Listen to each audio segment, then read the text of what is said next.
All right, it says that we're live. Welcome back, everyone, to yet another Moonshire Monday. I'm very happy to be here, very happy to have you all here. And I'm seeing a lot of folks already in the chat. I'm going to give it a few minutes to get started. But today we're going to be talking about more pixel art stuff, more tile set is specifically what I'm going to be working on. See some folks on Twitch, too. I see Defy. Thank you for being here. Appreciate that. A lot of folks on YouTube. Ashray, Omad City, Wolfseer, Ashray, can't hear you. Hopefully that's not a problem. I think that you should be able to hear me. But if that's a problem for anyone else, let me know. The other thing that we're going to be doing is later on, after we chat about the tile set stuff, is we're going to be playing some Sea of Stars, which is a game that came out. It's an indie game, came out a couple years ago, I think. And it has amazing pixel art, and it'll be awesome to check out and compare to my own tiles and see what techniques they're using, because there's a lot to show off. There's a lot of tile sets that I use. I should probably not be showing my OBS. I'm going to show these. So I have a bunch of tile sets that I work on in the game.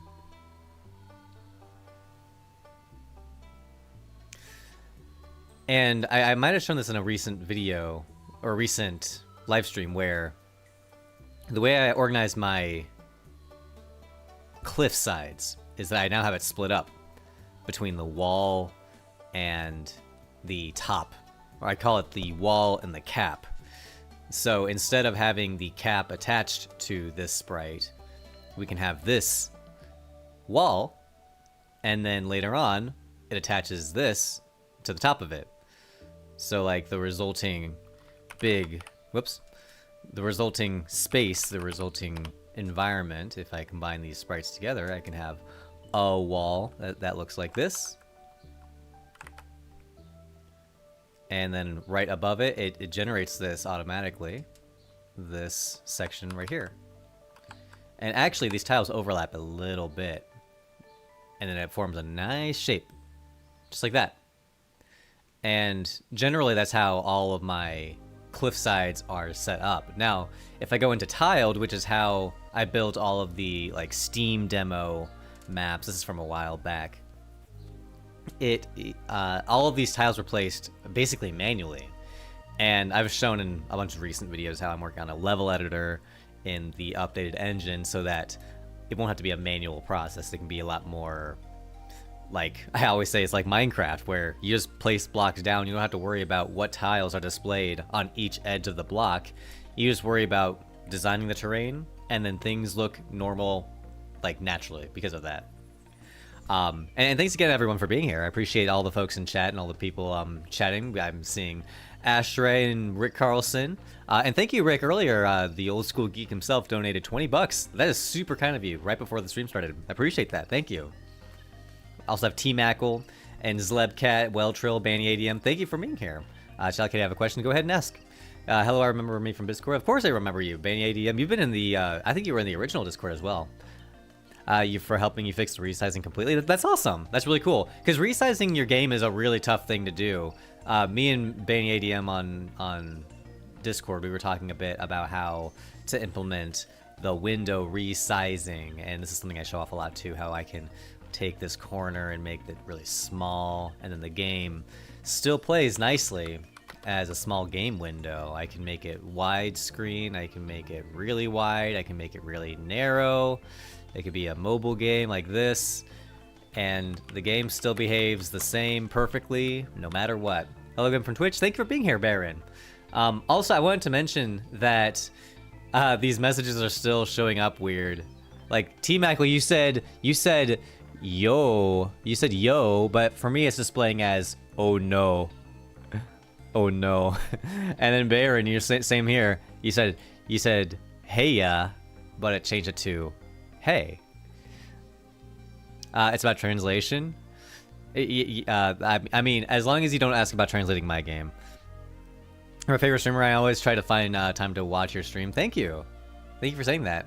You made a translation demo. That's cool to hear. Go ahead and send it to me on Discord. Which software do you primarily use for full-time or for full game dev? Well, so my game is made with Love 2D, which is a lightweight framework. And that framework, it requires a lot of extra tools and extra code from me. So a lot of the engine stuff is coded by me and just the Lua scripting. But then I use tools like Tiled, or at least I used to. I'm trying to transition away from it. And DM, sure. Yeah, Zleb, I saw that you messaged me earlier, but yeah, if you send me like a link to something, I'll check it out. If you should get Undertale or Deltarune, you can only choose one. Oh, definitely Undertale then. My recommendation is to play Undertale first because it comes first in the story. But you don't need to play Undertale to play Deltarune. But Deltarune is still in development too. It's still on chapter 5, and there's a few more chapters to go. So I think that playing Undertale now would be a good idea. So then you'll be fully played up and ready to play the full Deltarune. Also, chapter 1 and 2 of Deltarune is free still. I think, isn't it? You can correct me if I'm wrong, but I think that chapters 1 and 2 are still free. They were, at least when they released. They still are good. Those are really good. They are free good. So, this process here that I showed, where you combine the tiles together,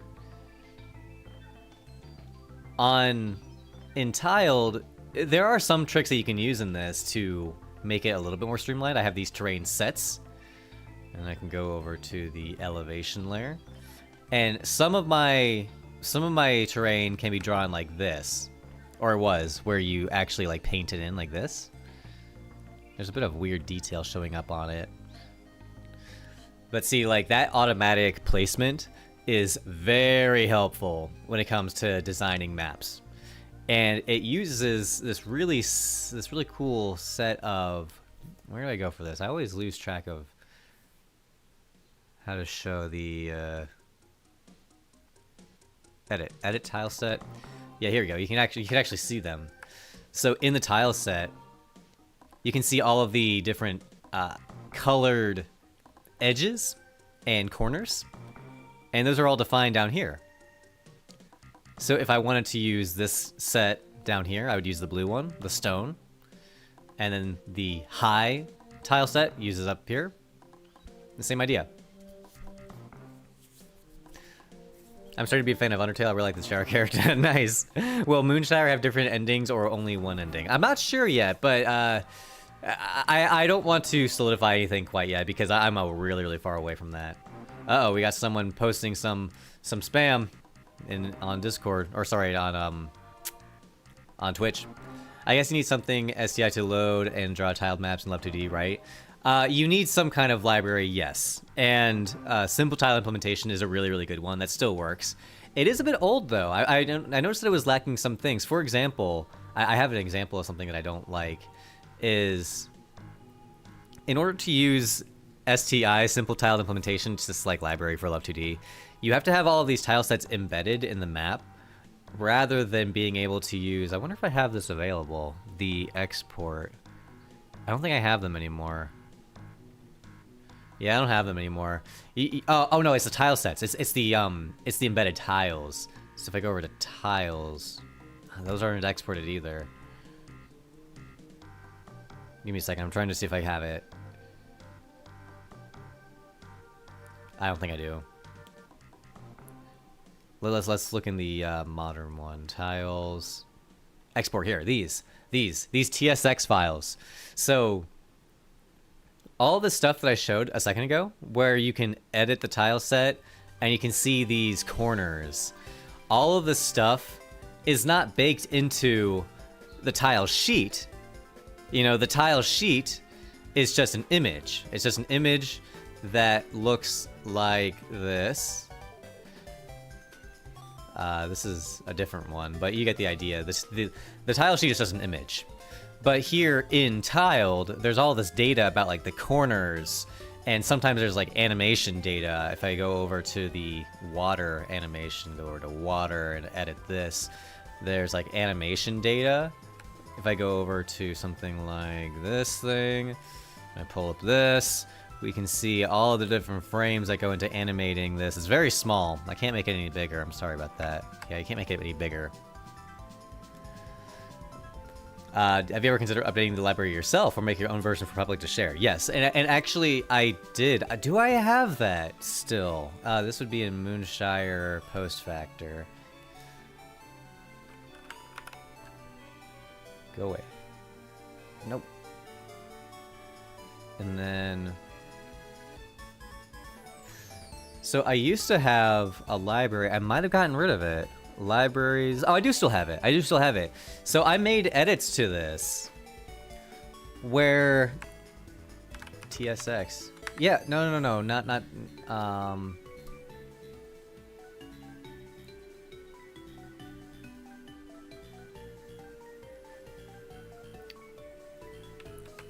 embed, tile sets. I wonder what I called it. Because by the way, this code that I'm looking for, I don't actually use it anymore because I moved on to something different, but I swear I added some extra code somewhere in here where I was able to utilize the... I don't know if I'll be able to find it. There's a big... This file is 1,800 lines long. So yeah, that might be kind of hard to find. Yeah, I don't know how I'd be able to find that. But what you were suggesting is that I make updates to it, and I'm with you. I want to do that, assuming that I use tile. But for Moonshire, I plan on trying to avoid it. I plan on trying to do all of the tile rendering stuff and tile parsing inside of my game's code, which is kind of what this code down here in level and tile and probably tiles or tile sets. Tile sets defines the different positions of each of the tiles within each set, and then it uses that to kind of parse it up. It's a little bit complicated. Thoughts on Deltarune? I love Deltarune. I think it's great. I played all 5 chapters. I think it's good. Any fan games? I haven't played any Undertale fan games. Hear anything about Love2D version 12? Yes, Love2D version 12 is in progress. They're deep in development on it, and there are updates to it that are noteworthy and some bug fixes, and they are planning to overhaul some certain aspects of Love2D that are kind of tedious. One thing that they told me that they're going to overhaul is the physics system a little bit, and this is a controversial topic. We talked about it before, where the physics system in Love2D is a little bit tricky to deal with. I don't have Winfield. I think I have Winfield in this one, though.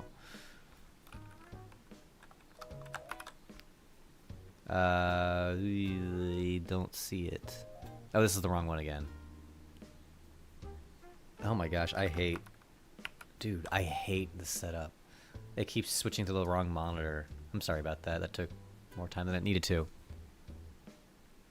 Okay, I'm very confident in here. I have libraries, Winfield. Yeah, so Winfield is this is a file that I used in the Steam build to help with working with physics a lot better, a lot easier to work with. Winfield is a super old file. It's outdated and it's not supported anymore. The developer just left it on GitHub for people to use if they want to. It's not supported, and it's rumored that when Love 12 comes out, this Winfield code will not work anymore. I have a tutorial on my channel from a few years ago that teaches Winfield, and I still think Winfield is the best available way to work with physics. It's just so tedious to work with physics. Here, I always like pulling up the example, but if you go on oh, that's my games. I'm gonna show that later in a second too. Oh my gosh, my monitors are driving me insane. I'm gonna Google Love2D physics. Okay, so this is what happened when you Google search Love2D physics. You get the documentation. We get my video, but this is a Winfield video. There's this tutorial physics. Okay, so the first physics tutorial that's not a video is this one. This just tells us about the module. It doesn't give us like a tutorial. So this is the first tutorial, like from the actual wiki. And when I look through this tutorial, I do not like what I see. I see a lot of code, and it is not easy for me to understand. Now, the reason why it's hard to understand is because of a core issue, well, that I personally have with it. Oh, I was zoomed in really far. the core issue is that it says, let's create the ground. And then it creates the ground table, it creates the ground body, it creates the ground shape, it creates the ground fixture. I find that very tedious. That you have to initialize a body, you have to initialize a shape, and you have to initialize a fixture, place it inside of a table, and then now you have to interact with each of these modules independently from within this ground table. It's really obnoxious. I don't like that. And what Winfield does, what this file here does, is it takes those three concepts, the body, shape, and fixture, and combines them together. So if you instead click on my video, well, I don't want to watch a freaking ad, so I don't want to advertise that here. I'll let that play out, and then we'll come back to that in a second. Okay, so this is my video, and I want to show what it looks like at the end. Look at that. That's what it changes to. You create it with player and ground, one line. You just take one line, ground equals world new rectangle collider. That's all it takes. Oh my gosh, it's so much better. It's so much better than before. So look at this line for creating the ground. Just one line here, and in the physics tutorial, it's all of this to create the ground. That is the problem I have with just using Love2D physics baseline on its own. Is it the equivalent to print hello world in Java? I mean, there's a lot more to it. What even is fixture? If I'm being honest, I couldn't accurately describe what each of those things are. So we're gonna pull up an actual description.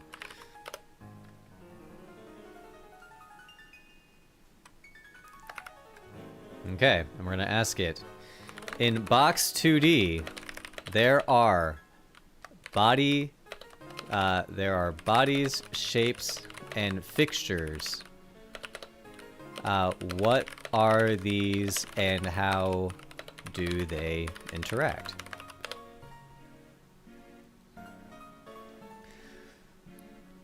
Understanding the relationship between body shapes and figures is the single biggest aha moment for anyone getting into 2D physics. Okay. The body is the foundational object in the physics world. It holds the position, velocity, and rotation. Good. Shape is pure geometry. Defines the shape for the shape, like circle or polygon. Fixture is the bridge. It binds the shape to a body and applies material properties to it. These properties include density, friction, and restitution. That pretty much answers it. That's a pretty good explanation. And by the way, I think that this modularization of the physics is awesome. I think this is how it should be. But from a usability perspective, I think it's very annoying to have to create each of these three things in order to use it like to its full capacity, when it makes more sense for all of these to be combined into one single object. I call it the collider. That's what Winfield calls it. So I just inherited it from that.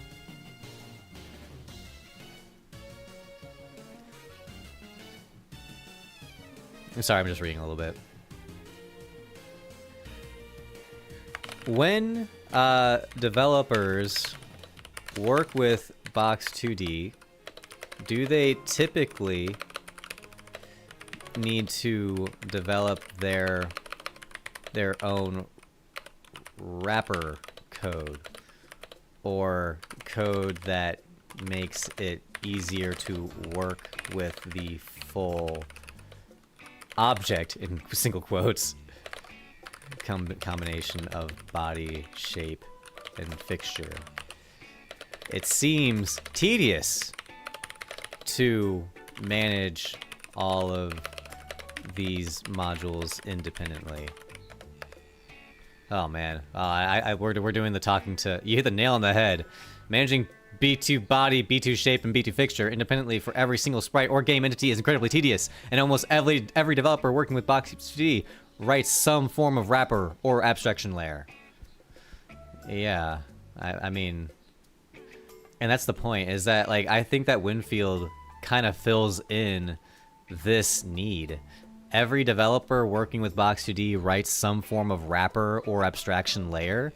Then why isn't that just built into the engine? That's C++, I think. I mean, it's the same idea. Also, by the way, Love2D is built off of C++. The engine itself runs on C++ layers, so that's why it's so, like, efficient. You are almost better than just custom coding a system. Yeah, but... Exactly. But what I'm saying is that this implementation, Winfield, is somebody's custom implementation, and having used it for a long time, I found it to be really good. I found it to be so useful that I was able to really just plug it into any game I was working on, and it was always really easy to work with, and I liked it. So you're right, it is easy just to, and that's what I would always get pushback on, is that there was some drama, minor confrontation a couple of years ago, or a year or so ago, where I was asked to take down my Winfield tutorial on YouTube, which I still stand by. I'm glad I didn't take it down, because this video, I think, demonstrates the cleanest way to work with physics in Love2D. And they were telling me, you should take it down, because when Love 12 comes out, this stuff will be deprecated. Winfield won't work anymore. Because what they told me is that they plan to make this pain point less painful. I don't know how much, but I think that they agree with me that this is kind of obnoxious to deal with. And what Winfield does is it just makes it easier to work with. Like it just makes it easier to read, and it combines all those things into one entity. So I think that we all agree that it's just like, what is...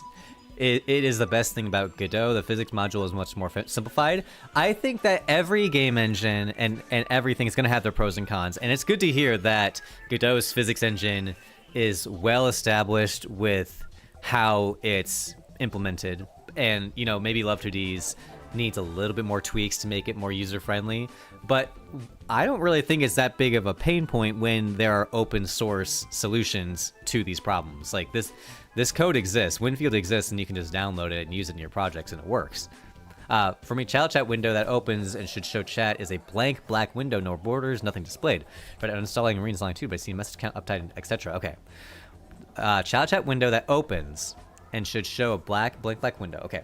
So how child chat works, by the way, if you see the message uptime, and by the way, you can connect it with MyStream. You can plug in MyStream's URL to this too, and have it connected to see those.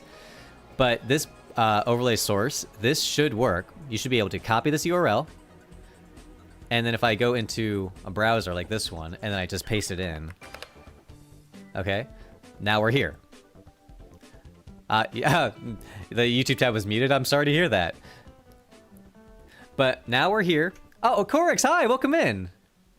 Let's see, I'm a wheel reinventor. I feel that, yeah. I'm a control freak. I also like reinventing my own code. I think it's nice, because it works really well. So what I was showing is that when you have this up and you plug in this URL. Okay, so here's a thought. Here's a thought. Is perhaps if you are seeing a black background, you're just seeing a black window and nothing, perhaps you could try changing these colors around. Try changing the background color, the black opacity. Because if I change the black opacity to full, and then the text color to black, all of the YouTube messages are suddenly not visible. And actually, I don't even need to do that. I think I can change text opacity to just 0. Oh, actually, that's weird. We can still see Baron's name though. So it's not applying this to Twitch. This is actually a bug. The text opacity is not applying itself to the Twitch names. Hello. Is it doing it for me? Yeah, it's not. That's weird. Yeah, so I don't know what the deal with that is. I'll have to figure out that bug. But let's go back to this. I need to make sure I see my messages. We are more powerful than you two, in a way. You can customize that. So cool. Thank you. Yeah. Let's see, who was asking about that? Rethanon. Rethanon, let me know if that actually addresses anything. You have it working now. Awesome, that's good to know. But that is such good feedback. That is such good feedback, and I'm gonna write that down. Is that Chalachat, first time use.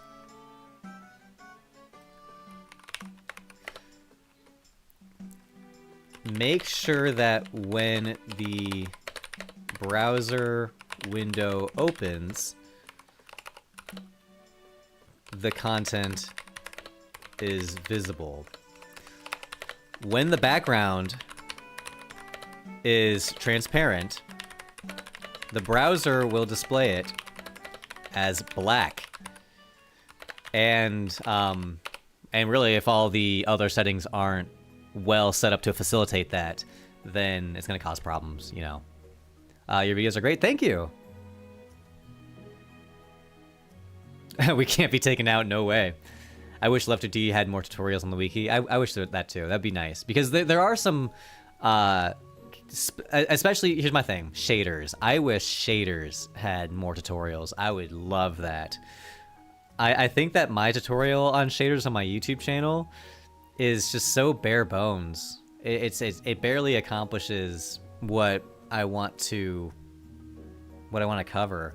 And mainly it's because I don't know what I'm doing with shaders too. I'm still learning.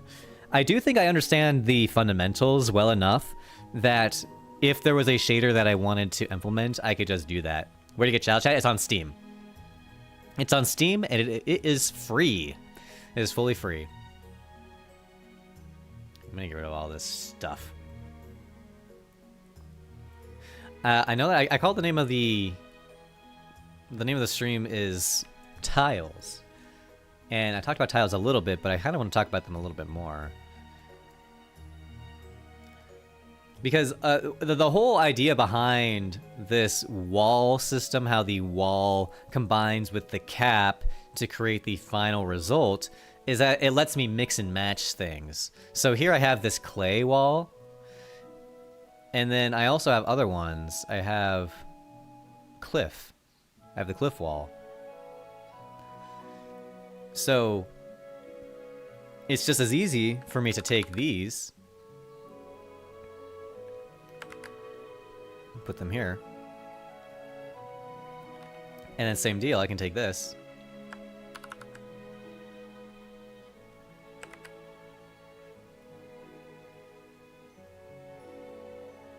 there we go.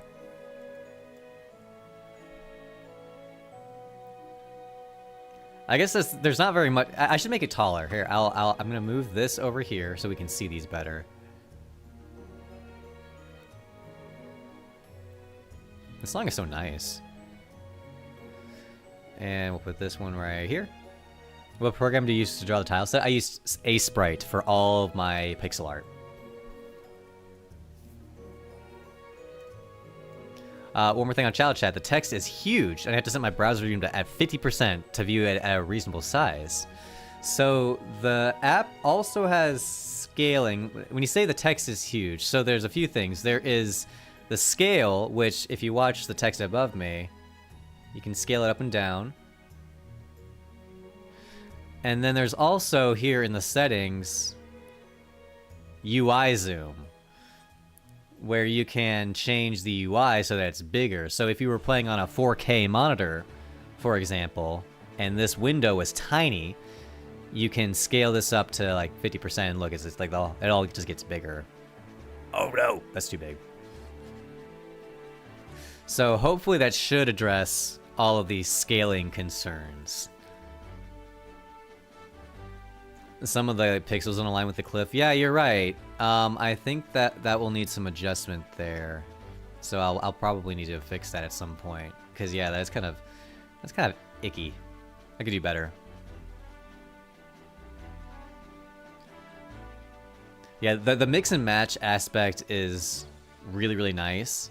But sometimes it's not that useful, like the wall. I have the brick wall. And then I have the surface, the cap. The mosaic. Yeah. Now, I'm wondering, I bet there is another cap type I could use beyond just this one. So I'm going to show this one too. If I... sprite, canvas size, 256. Zlebcat, can you, or what did you say? Can you answer? What was your question? If you're asking me to answer something on Discord, I'm in the middle of a live stream. I don't know if you noticed that. Let's go over to this. And I'll go over here. And then over here to Mosaic. So my question is, what could the new cap be? Oh, this is what it's supposed to be. It's like this. That connects really nicely.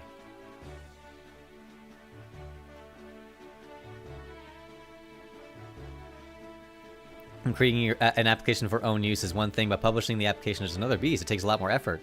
How do you get yourself to put in those extra efforts? Thank you. And you're right, it is a lot of extra effort because there's...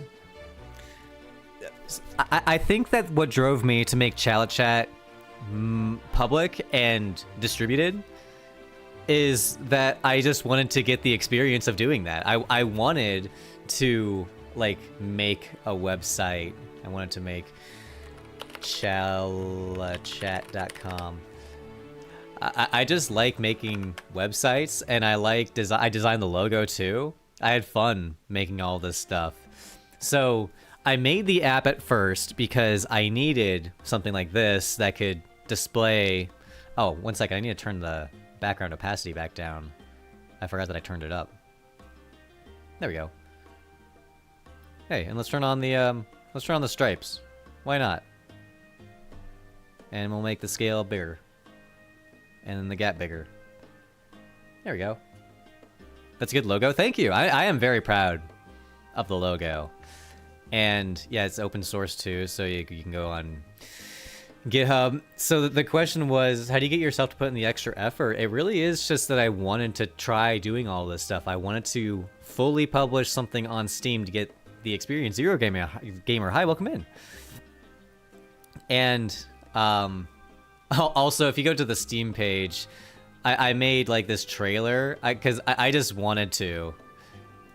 Yeah, I want to play the trailer real quick because I love the music that I made for it. I need to pause the music. We're gonna play this little guy. So, like, I was just having fun with it. I wanted to take a break from working on Moonshire so I could make all this stuff.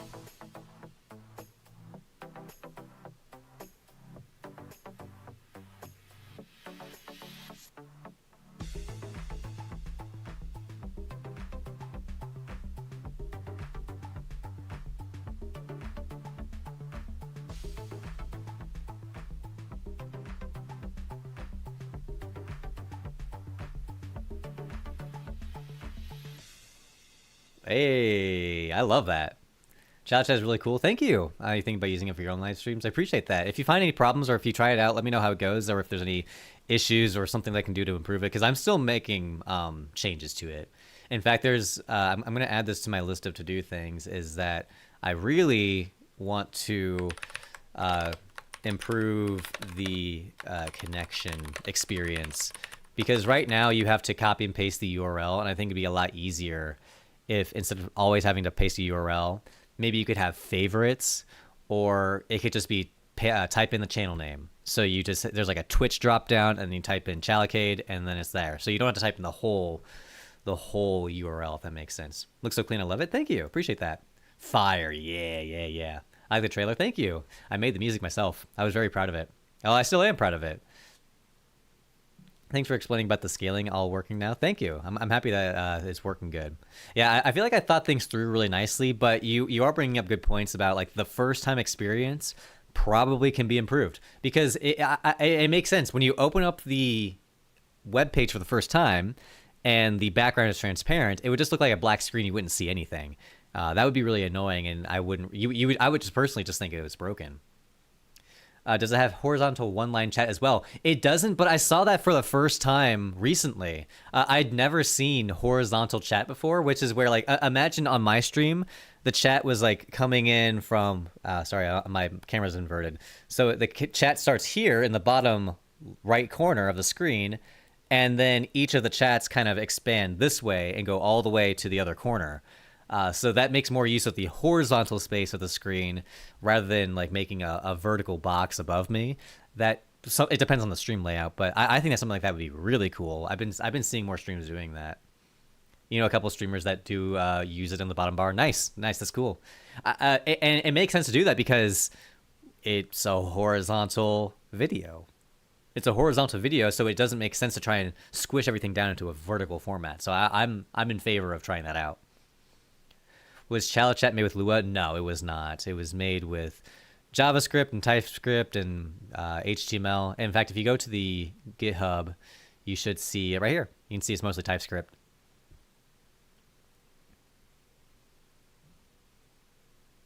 Let's get back to the jams. I'm gonna skip ahead. And the big question I had was, is there another cap type that I could apply to this brick wall? Because I like this brick wall a lot. How many languages do I know? If we're talking programming languages, I've used a lot. If we're talking real world languages, I learned Spanish when I was in high school. I took 4 years of it, but unfortunately I don't remember it. Unfortunately. You're using Asprite? Yes, I use Asprite. No programming. Let me see if I can remember all of the programming languages I've used. I've used GameMaker/GML, and then in high school it was Visual Basic, and then also in high school was Java. College was Java, then C++ in high school or in college. I took a web class, so that was HTML, CSS, and JavaScript. I took a networking class, or no, sorry, I took a database class, so that was SQL. Then when I graduated, all of that stuff was the same languages, like C and C++, so C and C++. And then when I was at Microsoft, it was the Microsoft stack, so that was C# and TypeScript. So all that stuff. Then throughout all that time, though, I was using Lua and Love2D, so Lua is the big language there. I'm trying to think of anything else. Python I used at one of my internships while I was in college. I forgot about that. I used that for 2 years. Do you have a full-time job or full-time indie? I'm full-time indie. That's so much. Yeah, it just comes with... The thing is, you need to remember that all these languages are very similar to each other. So once you know one of them, learning your second one is really easy. Or I shouldn't say really easy. It's easier than the first time. And then learning your third language is easier than that even. So it's you pick up on the similarities. So, and the other thing is, when you are on the job, you don't really care. It's kind of like language agnostic almost. I always tell this story about Lua using Microsoft. No, as far as I know, they don't use it anywhere. I don't think I can even remember all the languages that I've learned and used. Exactly, is that they kind of blur together and blend together. You change them out. It's not like in real life languages like English and Spanish, you learn English and you use the same English for your whole life, except maybe like your word choice changes or slang changes, but it's the same language. But I don't think any programmer sticks with the same language their whole life, except for, you call them lifers at companies, people who say the same one company their whole life, and they get very accustomed to like working in Fortran for 30 years. That's just an example. I know a company in Illinois that uses Fortran, and they teach the college students nearby Fortran so that they can work at that company.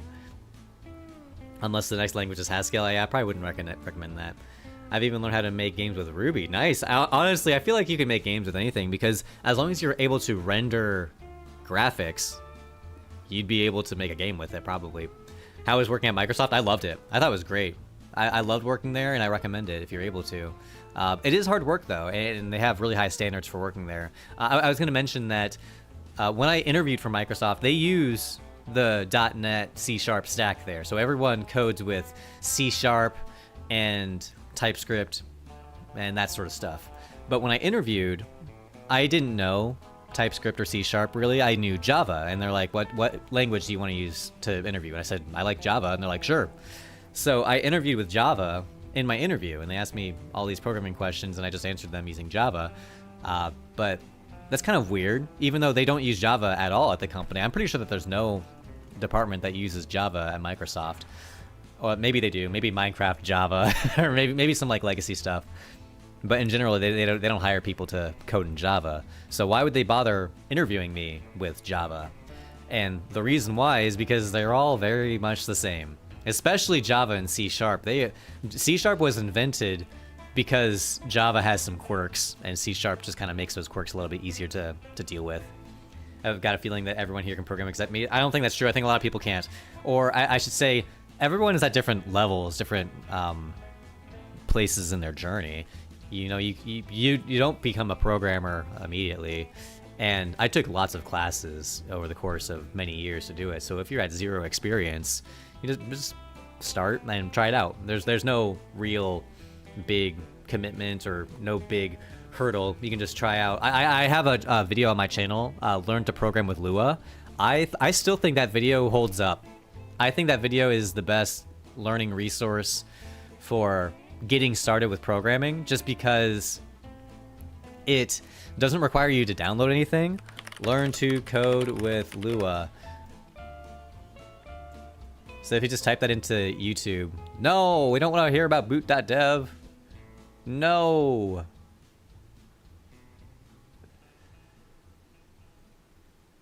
Okay, here we go. So I really like this tutorial, the Learn to Code with Lua tutorial, just because you don't need any prior coding experience, like it said on the screen, and you don't need to download anything. So if you go to that download thing, there's a live demo, and you can just code in your browser, and you can do this in any computer. It can be a Chromebook. You don't need any specs, anything. You can just code along with this video in your browser. You can do it from the library computer, I'm pretty sure. It'll be just fine. You don't have to install anything. Have I tried ad blocker extensions? Well, so I keep forgetting about this. I have YouTube Premium, but I have it on. I'm only signed in on Edge, not on Chrome. So when I go over to this, I lose it. What I should do is put one of my other accounts on my family plan. Would I choose Love2D over Monogame to work with Moonshire? Just because I liked the workflow a lot better of Love2D. It's a lot easier and simpler to work with because just by its nature. So I was looking a little bit more into this over the weekend because I didn't even talk about this. Go, everyone, you feel free to go to chalk.com, and then I made some updates to my games. And one of the games that I made an update to is this one, Skull Survival. So this middle column, all here, are all new. The bird game was on itch already, but the one I added is a new build. It has a lot more content. It's a lot better than before. But this Skull Survival game, this is a monogame game. And it's one of the games that get taught in the monogame course on Udemy. And I think this game works really, really nicely. It's really smooth in the browser. And over the week, this past week and the past weekend, I took this game and ported it to web. It was not easy. Monogame does not natively support web, so you have to use some like external libraries and stuff to make it work. It was not easy. And working with Monogame, for the first time in a while, it reminded me how tedious it is to work with, because you have to compile everything into bytecode. You can't load your assets just like streaming them like you can in Lua or Love2D. You have to actually compile all your assets into bytecode, and as a result, it runs better. So the performance of this game running in monogame is going to be better than how a Love2D game will perform. But that performance benefit is not noticeable on a small scale game like this, or even, I suspect, Moonshire. So the big thing with monogame is that monogame takes all of these assets, these tiles and the character, anything that you see on screen. Well, both Love2D and monogame, they take those assets and they display them on the screen. But the way they get displayed to the screen is very different. Love2D just decompresses, or sorry, I don't even know if I'm using the right terminology. Love2D doesn't use any sort of tricks. It just runs the game, or just loads the asset into your graphics memory and renders it. But Monogame actually compiles all of these assets into bytecode that the graphics processor can run more efficiently. So it's able to use a lot less VRAM when using Monogame. So long story short, Monogame is a lot more efficient in terms of how it handles the assets, with how it handles rendering stuff.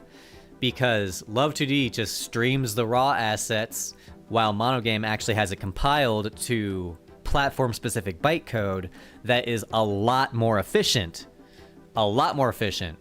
when running in a game.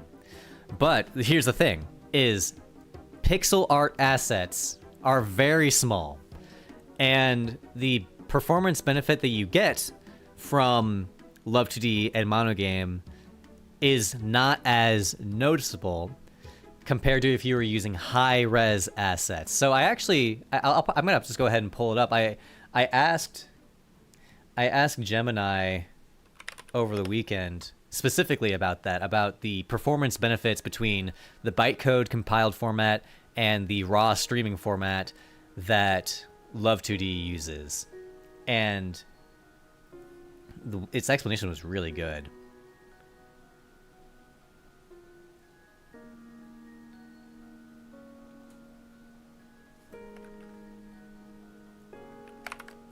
Okay, so at first I was asking it to describe the process about how it loads these assets, but the big thing about is the footprint that it puts on the video memory. In Love2D, if you have small pixel art assets, it gets decompiled for the dude. I'm sorry, I'm using the wrong terminology. I really don't know what I'm talking about with this. I'm new to this sort of research, but the whole idea is that the same assets, when compiled in Monogame, will be a lot smaller, 5 to 10 megabytes versus 20 to 40 megabytes, and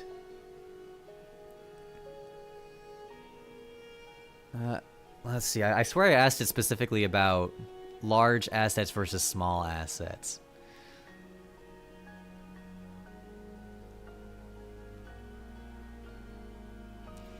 Yeah, it's the high-res resolution penalty. I'm sorry that I'm taking some time reading this. I remember finding... This is the part that I found particularly interesting. Is this right here. Is when you have a pixel art background that's 256 by 256, and you put it into your video RAM so that it can be rendered to the screen, it ends up being very small, less than a megabyte. But if you have a single 4K background, that turns into 33 megabytes of VRAM. And so that just doesn't scale well.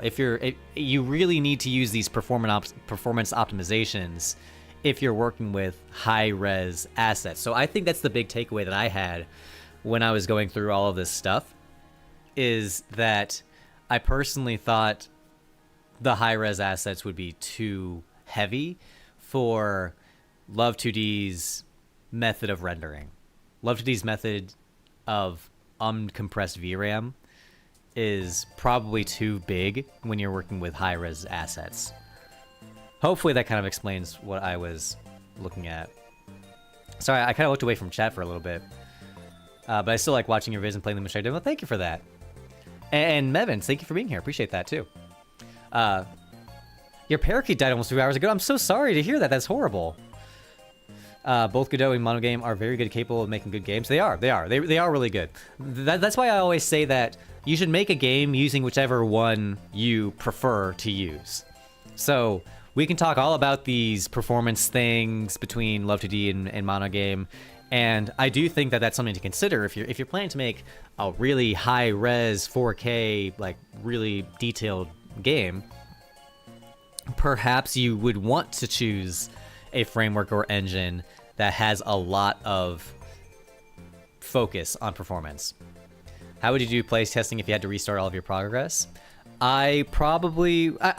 First of all, a lot of my playtesting happened on itch.io, where people had to download a zip file and then unzip that zip file to play an exe and then run an untrusted application on their computer to test the game. If I would go back in time, I would never, ever, ever do that, and I don't plan on ever doing that ever again. So distributing apps is hard. Distributing games is hard. And that's why I spent so much time on this web page. So all of my games, except for like these two I'm still working on, all these games can be played in the browser. You don't need to install anything. Before this week, in order to play the bird game, you would have to download an exe, run it on your computer as an untrusted application, and it was horrible. But now it just runs in the browser. And this is a lot more, as far as I know, it's a lot more secure this way. Just because you don't have to install anything. And by the way, I would love for people to try out this bird game. I think it's a lot of fun. There was a bird game demo on itch before, but it just wasn't as fleshed out as this. This is a lot more interesting. And it's just like fun to bounce around on these guys.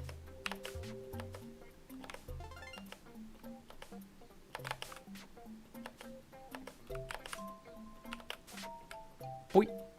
Yeah. Oh, it's so satisfying. Oh no! Oh man, I jumped into him. I didn't mean to do that.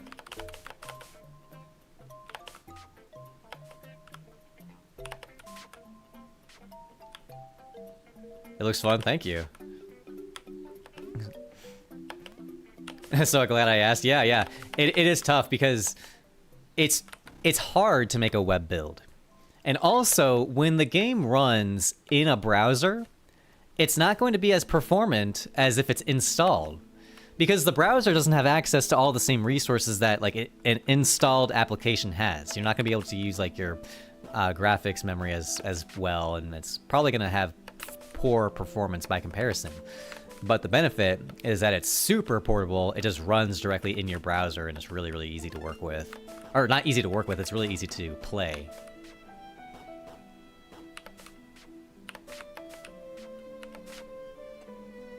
I was playing this last week, and this is a really fun game.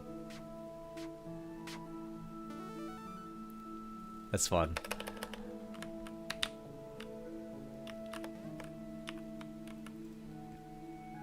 Okay.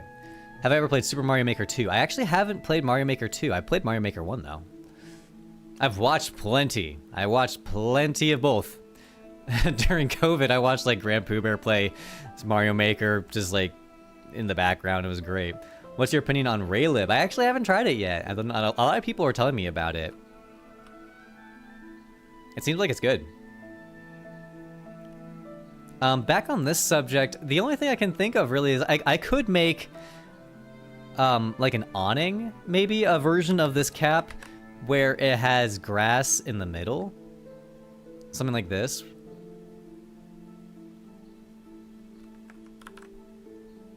If I like tear off all of this brown.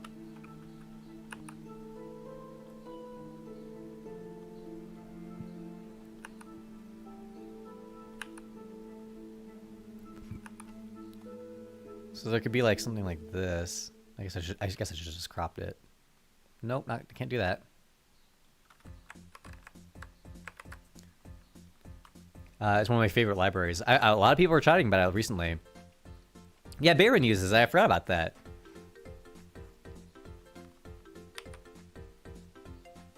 I'm not going to spend time doing this, but the idea that I was going for is that perhaps I could take this and like have a courtyard section of the wall.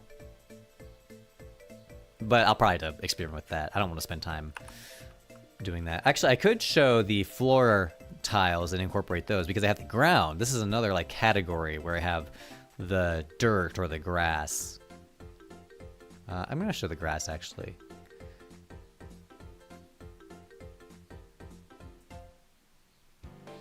What the? Okay, whatever.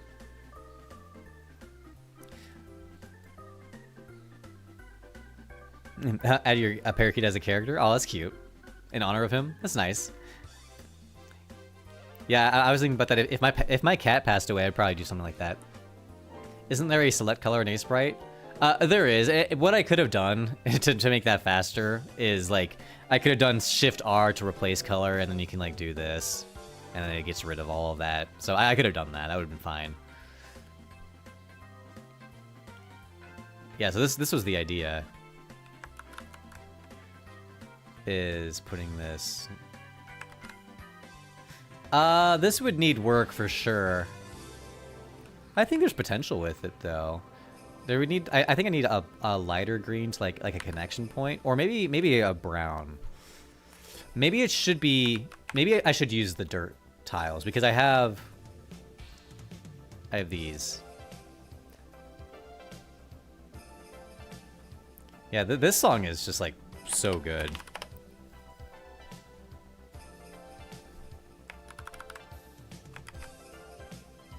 I think this has more potential to possibly blend if I were to go in this direction. But even this doesn't look very good. I probably am just going to skip doing any sort of alternative cap for this guy.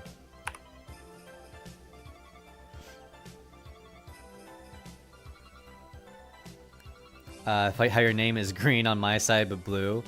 Yeah, I don't know. Yours is green in my little window. By the way, what's Sea of Stars? Sea of Stars is a game that we're going to be playing very soon. In fact, in just a couple minutes. Because I wanted to spend the last hour playing it. We were spending time talking about tiles. And Sea of Stars is a pixel art game that just has some of the best looking pixel art. And I really want to check it out. And I think it would be cool to show on stream. So I'm probably going to go ahead and get started setting that up. Got 7 jam, that's cool. I should have tested to see, does it combine jams from YouTube and Twitch? I'm pretty sure it does. Your pixel art is amazing, thank you.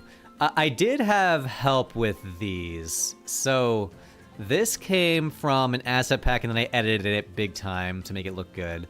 Clay was originally made by a pixel artist named Beowulf, and then I edited it to match my style. Like, I think that his implementation didn't have these lines quite like this. They were different, and the shape was a bit different. And actually, I think this whole concept of these like 40-degree angle cap walls came from another asset pack. Sea of Stars pixel art is out of this world. They are crazy. That's what. Yeah, that's the impression I got too. So I'm excited to see it. The art and music in that game are so good. Sadly, I couldn't get into it because of the story. Well, I will be the judge of that. We'll find out.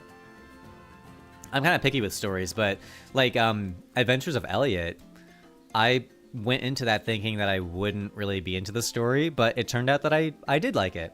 I wanted to ask, how do you handle the collisions for these modular cliff tiles when the top is together with walls? So when the top is together with walls and combined into one tile set, like this tile set here, the way that the collisions were handled is I had to manually draw in the walls. So if I show the walls here, you can see them. They're kind of hard to see, but check it out how there's I manually had to draw these walls over top of where the cliff exists. And same up here. There's a wall here. There's a wall here. It's all fake. It's just these walls placed over top of where the collisions are supposed to be.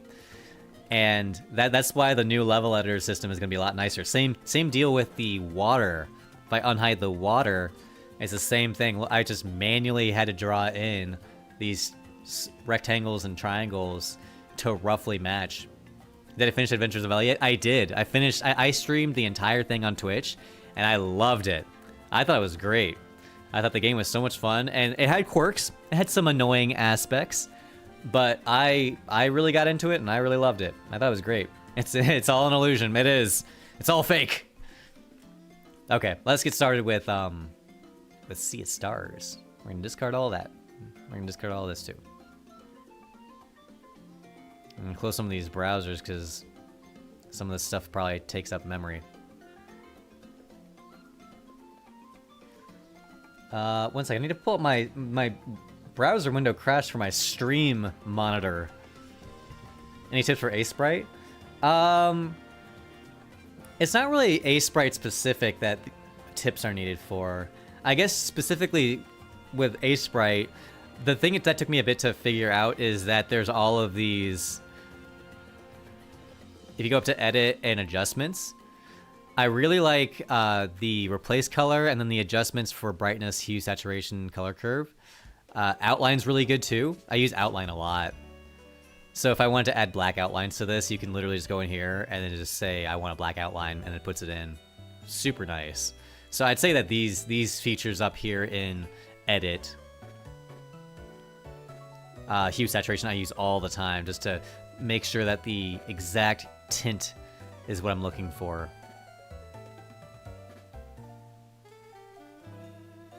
Like legit, I could make like a poison area and it would look like this.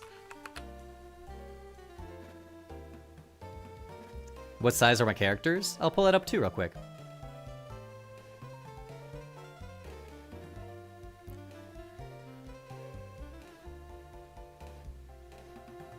So, it's flexible.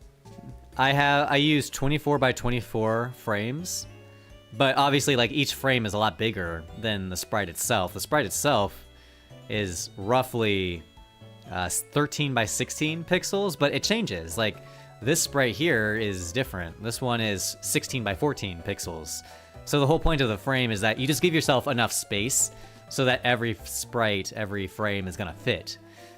The actual dimensions doesn't matter. How is Outline? Outline works. Sea of Stars was my suggestion a couple weeks ago. I've been playing it recently and it's really good, fun to play. And guess what? The NPCs actually move. Whoa! huge benefit over Adventures of Elliot. You're playing with 32 by 32 in the same idea. Nice, good. Okay, let's get started now. We got A Sprite closed, we got Chow Chat running, and then we got Sea of Stars. I mentioned last week how I have the game, or I had the game already on PS5, but I wanted to buy, or I wanted to get the Steam version. Okay, we gotta pause. We're gonna pause that, and then I'm also going to no star display while we're playing the game, and then also we're gonna go over to this view, and then we're gonna go over to that. Yeah, now we're gaming. Now we're gaming. I guess I should probably keep this here.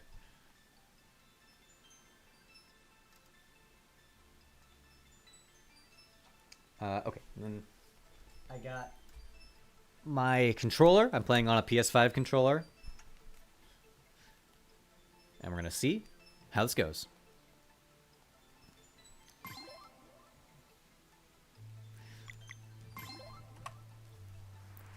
Alright, I don't know what to expect. I only roughly know. Quebec represent!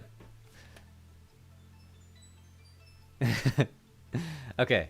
Sea of Stars has two main characters. Select the one who will lead the party. I will choose Zale Blade Dancer, born on the summer solstice. Or Valere. I'm going to choose Zale. Please select difficulty. I'll choose Adventure.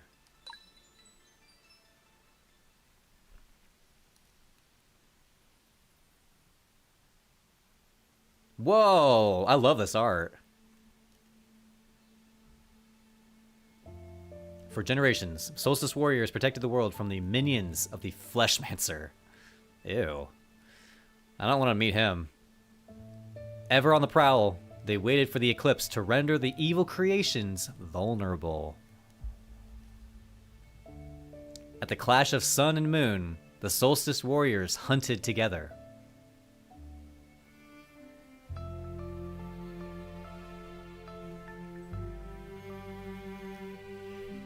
Believing the struggle eternal, the world learned a fragile peace. Until the most formidable horror came and took all but everything. They called it the Dweller of Strife. Tim Curry and Rocky Horror Picture Show. Whoa. Our fully drawn arts and not just pixel art. That's so cool. Oh, this looks amazing.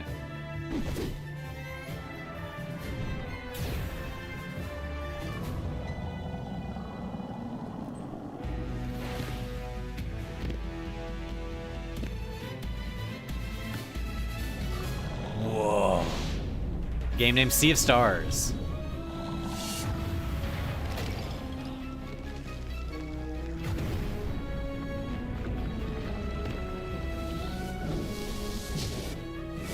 Oh my god, whoever made these cutscenes did amazing.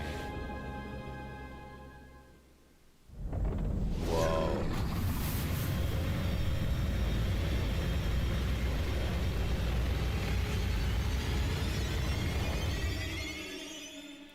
Jeez, that's so cool.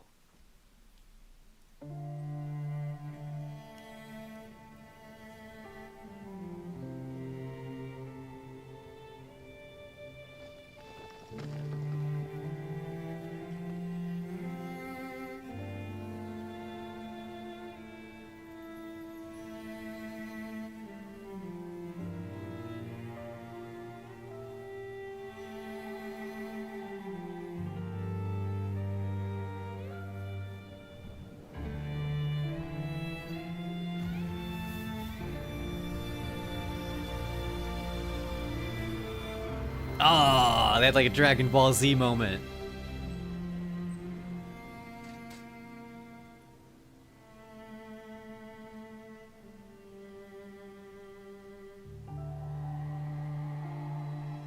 Wow, that was crazy.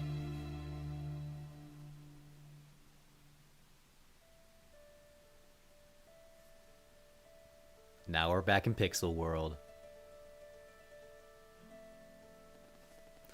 Welcome to the Great Archives, adventurer. I suppose curiosity brought you here. Also, the font of this text is so nice looking. An important trait to be sure. I am the Archivist, an immortal versed in the ways of alchemy. I'm going to try and move my head if he's over there. But perhaps you knew that already. I love the sprites. After spending millennia cataloging the many events of countless timelines, I decided to return here to mull over everything I had seen. In my musings about the stories that fill these books and scrolls, I recently had an epiphany. It seems that in my haste, I may have overlooked the very thing I was hoping to find. As such, there's one special story I wish to revisit, one deserving of a witness. And should the mists of time allow a slight alteration, I believe the ray of hope that was once offered may yet bloom. I love him. So walk with me tonight, and we will explore a tale of a high adventure, of magic and deceit, of friendship and wonder, but mostly a tale of heroism. One that I believe will offer valuable insight in the search for a resolution to the throes of the Fleshmancer. Pixel art is crazy. It is crazy. So nice. Our story begins in a world visited by the Fleshmancer generations prior, causing much turmoil and leaving a mark that has yet to be fully cleansed. Somewhere on Evermist Island, two young children of the solstice and their best friend are daydreaming about a life of adventure. But while the path of the solstice warrior awaits them indeed, there will be no leaving the nest until they can harness their innate magic. I'm still learning to read. I'm doing better.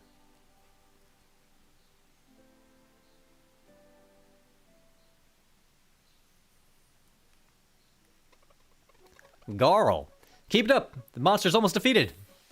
Oh, we're in medias res. We're gonna attack the training dummy. Yeah. Watch out! It's casting a spell. Ah! Ouch! Quick, Zale, heal me with your sun magic. Oh, wow! Did you see the way the shadow? Wow. Yeah, the font is so easy to read. I've never read a pixel art font that's so easy to read. The Solstice Strike! Yeah! It's like Chrono Trigger. And once again, the Solstice Warriors save the day. This stick is pretty good. My weapon will be something that hits really hard. And I'll pick a fast one. We'll be unstoppable. Imagine all the wonders we'll find after we leave Evermist Island. Can I know, wait, do you start programming your game? When I do start programming my game, I'm probably going to be playing this for the rest of the stream. You never heard of the sleep? Stories say it's a giant serpent, and it's been sleeping curled up around a mountain since even before there were traveling historians to record it. No way! Sure it is, and it's super dangerous too. Yeah, the dialogue's fine. But don't worry. Apparently there's holes in the mountain, and the wind blows through them, and that plays a melody that keeps it asleep. Whoa. I want to see it too. It's the bell! Erlina and Brugaves. I don't know what that one is. Quick, maybe we can catch them before they go to the academy. Yeah! Oh, that looks so good.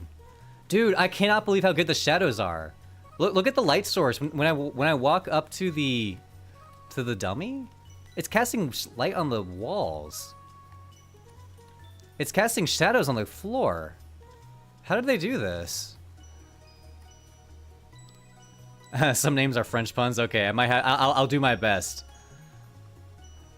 Okay, I'm a big fan of how this is and how this looks. The Moon Cradle. Oh my gosh, I can't get over how this looks. This looks amazing. Woohoo! I want to go in here. Hey there, younglings. Are you still playing with that little cave down below? Okay. I love the light source. I look how good that looks. It casts shadows on the wall. That's amazing. Let's go up here. Oh, look, they animated him raking. These crops are our main source of food. It's hard work, but I'm reminded every day when we all eat together that the effort is well worth it. That was meaningful dialogue. Let's go over here. Rippling water along the shoreline. I think getting water. Oh my gosh, look at this. These shadows here. That's crazy. Getting water to connect with the land, the actual impact point, is really tough. Hey, wait. Whoa. It's Brugave. There you are. Erlina, playing in your secret hideout again? We were training. I think I can use magic now. Is that so? Whoa. Come here, Zale. Open your palm and concentrate. Is she gonna burn me? What about you, Valerie? Is it Valere or is it Valerie? Have you been training too? Is working on Moonshire and this channel your full-time job? In a way, yes. I'm sure you are. Yeah, yeah.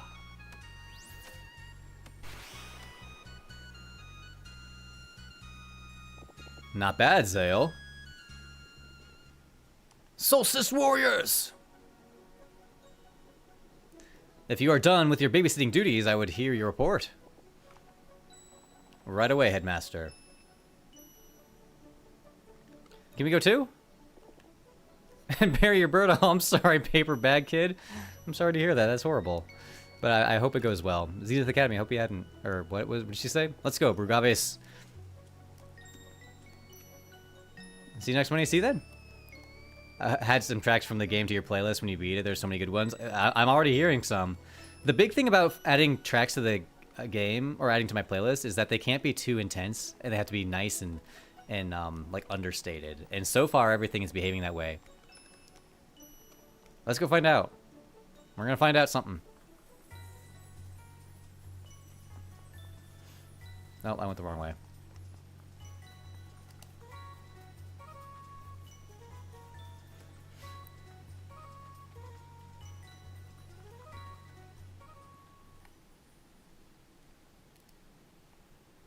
Whoa! Aw, I love this. I love their overworld sprites. Look at that. This looks amazing. Look at the clouds. Like the fog, the mist around the border on the left. That's amazing. And the water ripples around the edge of the islands is also extremely good. I love these sprites. The character sprites are so cool. The clouds are awesome. This is the Forbidden Cave.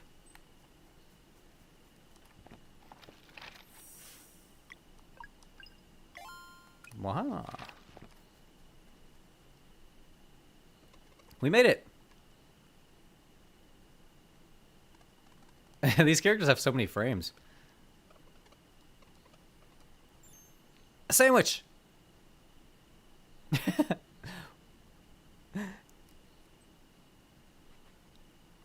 Wow, that's really good. No kidding. Glad you like it. It's the jam. I use a bit of sap from the Celestial Willow. You could get in trouble for that. Only if you tell. Alright, how do I do this? Maybe like Erlina showed me? Try opening your palm and concentrating. You got this, Valeri.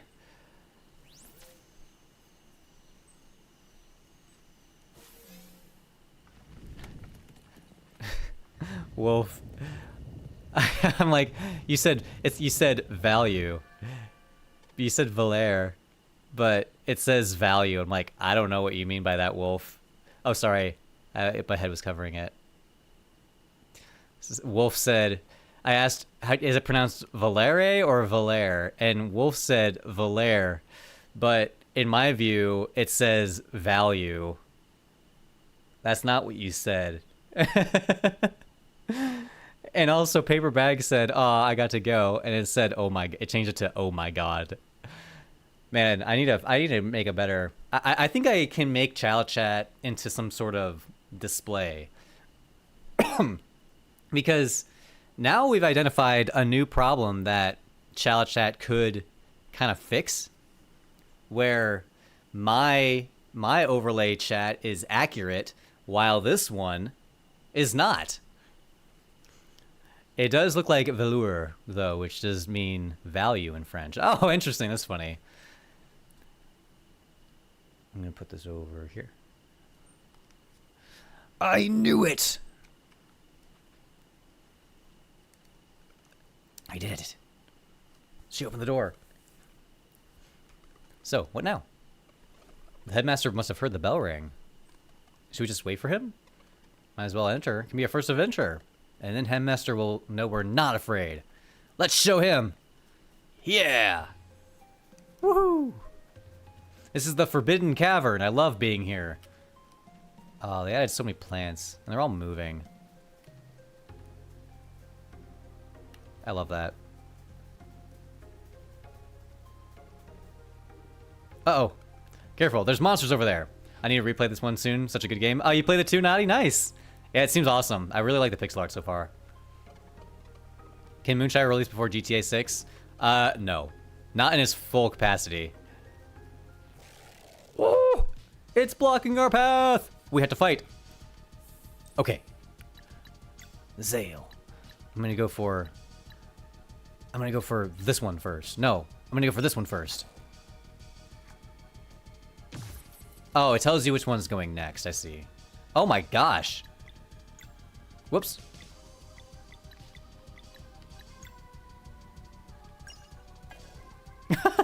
Whoops. That's not good. It's not letting me do anything else. Perhaps... Is this a scripted loss? We're not ready for this. It's preparing another attack. Zale, watch out! Gah! No! My eye! Garl. It really hurts. I can't see. Oh no. There's no escape. We shouldn't have come here. Oh, they got vaporized. So it was you. As resourceful as you are reckless, I see. Headmaster, Garl needs help. I love that animation they gave him. It feels better. What Garl needs is to not concern himself with the affairs of the Solstice Warriors. I'm really sorry, Headmaster. It was all my idea. You're a huge JRPG fan? Nice, yeah. Although this is technically not a JRPG. Where is... Oh, you said... Wolf said was it French people that made this? Follow me.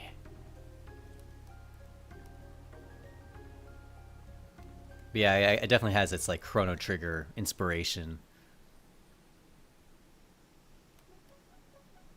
French-Canadian, nice. Make sure to treat the wound and soothe the poor kid. You will not see your friend for a very long time. If you have any parting words, speak with him now. He can't come stay with us? How long is very long? Like a week? Ah, the eagerness of youth. It takes years to properly train Solstice Warriors. Years? But Your friends have much to learn. I would suggest you use that time to reflect upon what happened today. With any luck, it'll help you forget any ideas of getting involved with a burden that is not yours to bear. Guys, don't forget about me. Never! We'll train really hard and maybe it won't take so long. Same people that made the messenger, if you've heard of that one. Oh, yeah, I knew that. I only heard about that game after this one came out. Some tracks are made by the Chrono Trigger composer. I had no idea. That's amazing.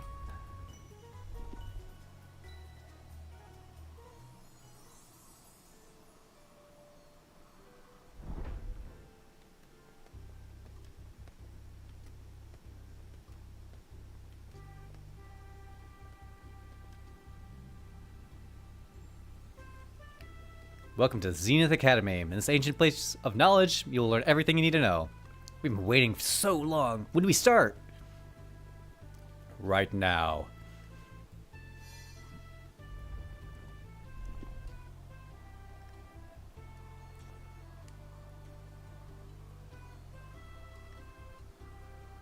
Whoa.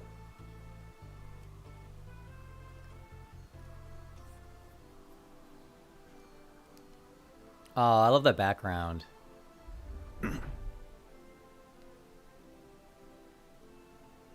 Behold, Zalen Valair, the classroom in the sky. We'll be studying here? I'm feeling a weird resonance, like when I opened the Forbidden Cavern. Good on you for noticing that. Getting close to the stars helps new recruits get acquainted with their innate magic. It shows great promise that you were able to feel it before. And Zale too, from what Alina told me. Now, in the many years you will spend at Zenith Academy, you will learn about the duties incumbent upon Solstice Warriors, of the magic you are destined to yield, and the evils it is meant to cleanse. We'll learn how to fight too, right? And naturally, you will spend your days training and studying, but most importantly, weaving. Weaving? That sounds boring. Oh, I can assure you that it is. But this training of the mind is a mandatory task nonetheless.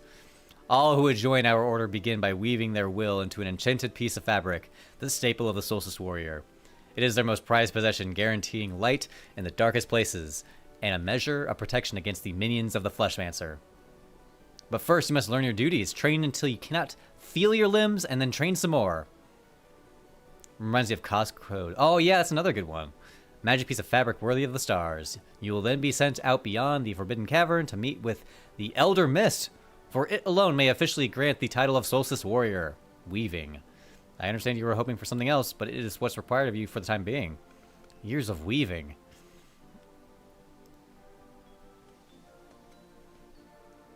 You will be spending a lot of time in these halls, so you should make yourselves at home. To the left is the training room. You're to go there first thing in the morning. Just above the way is my chambers. That is off limits, of course. And to your right is the dormitories. Just make sure you pick a bed aligned with your innate magic. Feel free to look around, then go to sleep when you are ready. Okay. Off we go. Oh, I like that background. Woo!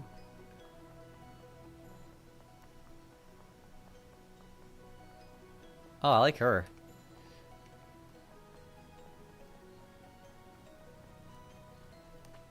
Okay. I don't need to go up there. I can't believe how good the shadows are. That's the thing that keeps getting me. Is that I'm walking around and the shadows keep morphing. Although this game does the classic thing where the characters have two shadows.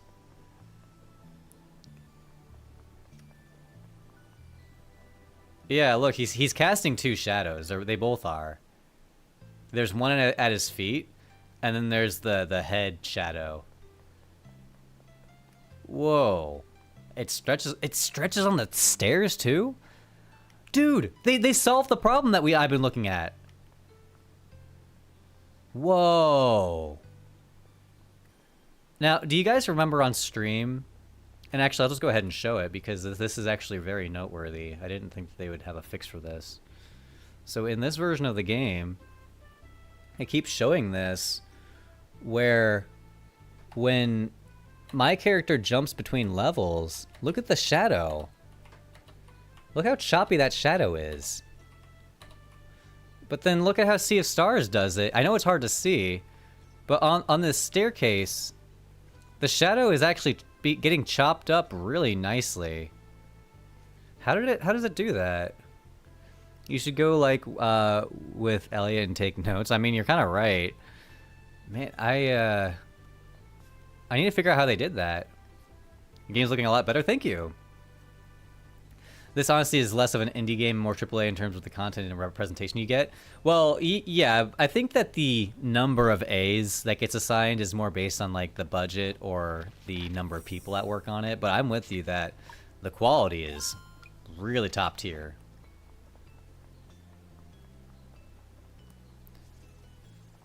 Go to sleep? Yes.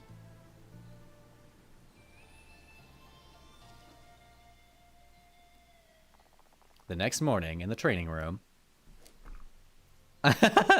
99, 100. That's it for today. You did great. Phew. That was a lot. Feel free to take a break. Arlena, we'll see you on the terrace whenever you're ready. Okay. Whoa, I love that background. That's crazy.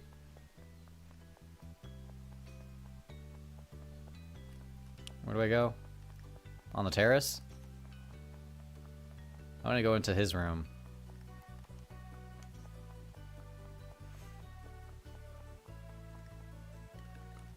Oh.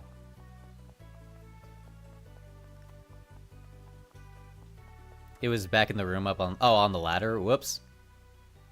No, it looks like I'm here. It should feel as if something were scratching an itch far away from you. Focus on the sensation and compel it to come closer. I think it's working! Hey, you startled me. I almost had it. Oh, now mine's gone too. Just breathe slowly.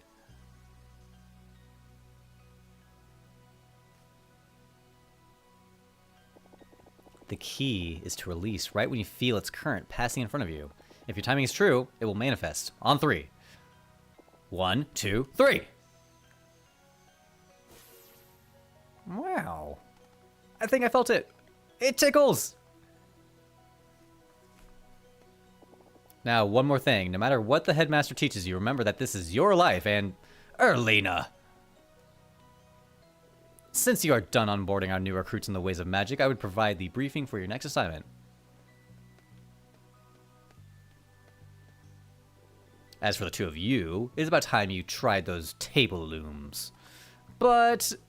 on the double. Okay. And making a magic piece of fabric worthy of the very stars. I guess Rolina had a point.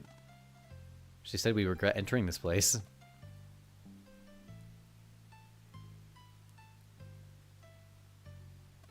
Well, I'm bored. What are you doing? Yahoo! Let's go to bed. Nah.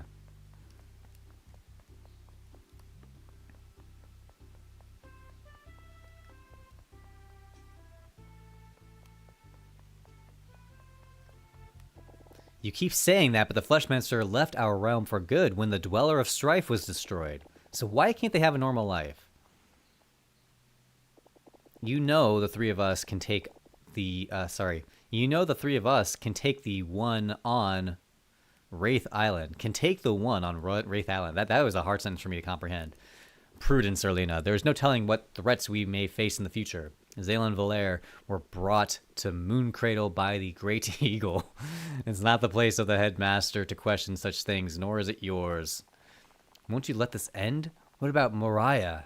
Or Moyara? What about the twins? Brugavis! Do not judge a sacrifice you cannot begin to comprehend. This conversation is over. They will study here while you carry on with your investigation.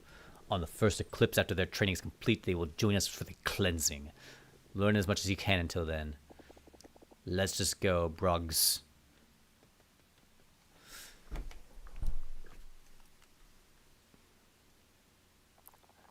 You don't have to pronounce the ES at the end. Okay, I will remember that. Brugov. Yeah, that's good. I got it. I call him Brew for short. Brugov is a good name.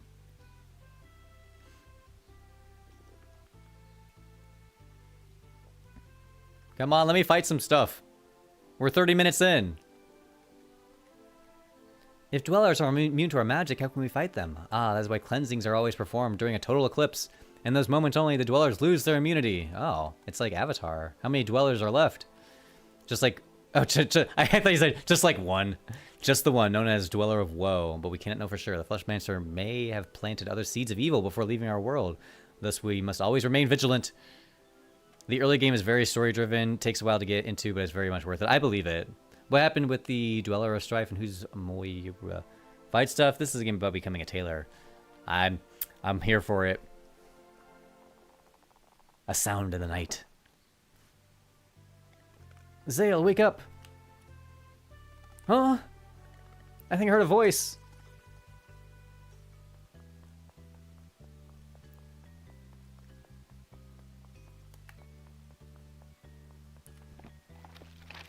Oh, I love that animation.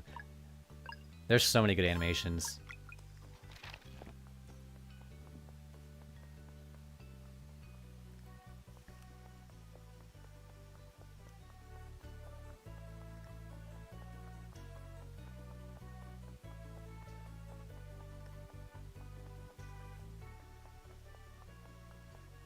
Oh, look! It smells good. There's a note. Dear Zale and Valere, if you're reading this, I probably means I got caught. I'm writing this as a failsafe, but I hope to see you in person. I made cookies filled with the celestial willow jam you liked. Aw. Keep reading. I'm doing everything I can to be ready to leave when you graduate. In the meantime, I hope your training is going well. Uh-oh, now the platform is almost up.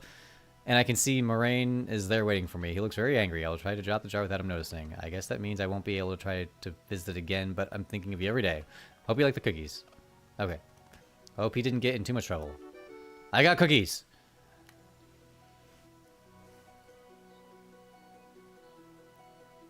I can't believe Garl was just here. It's just there. I miss him so much.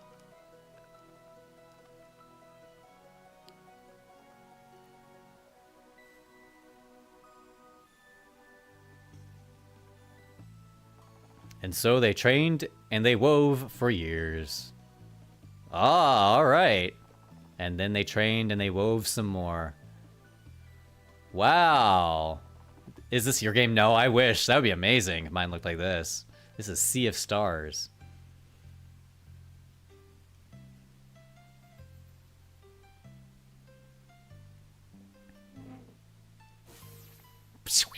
Zale, that's the one. I can feel it too. Hold on.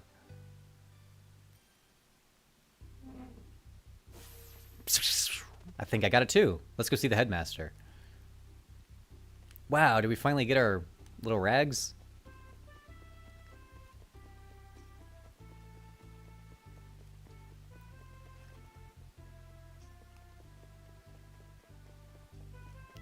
Years and years and years. He looks the same.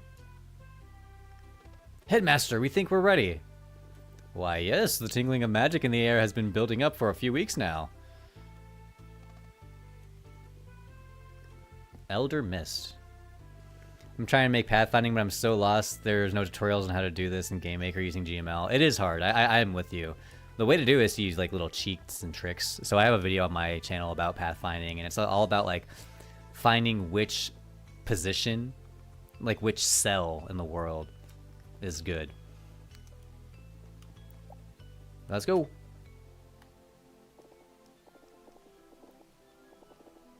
Let's see if you can break this one. Oh yeah. Okay, so she said oh. Oh, it's like what is it called? Octopath. I don't really think I understand the thing that she has up there. No, this is Sea of Stars. I wish this was Moonshire. So is that telling me like which defenses she has? Okay, so that was like, okay, I understand now. So this is gonna unlock, like, it's going to reveal it. It's going to reveal the Moonrang.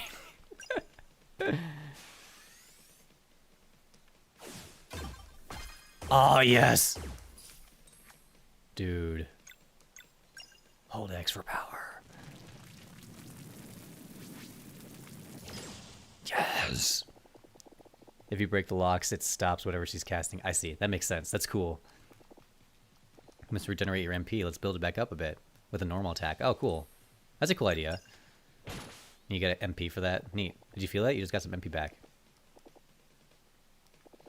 On the flip side, you should not hesitate to use spells when MP is abounds.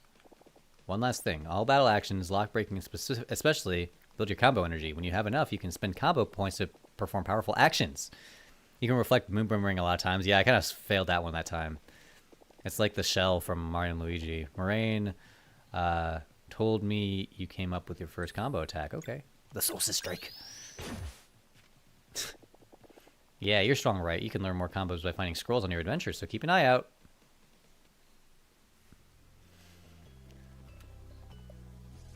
No.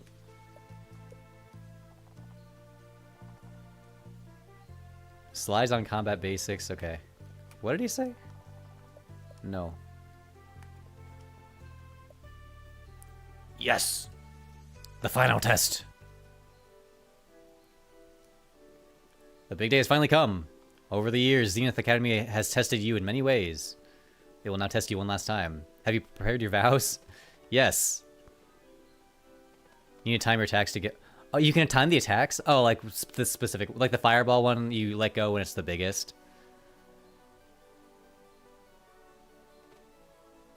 It's like Paper Mario. Nice.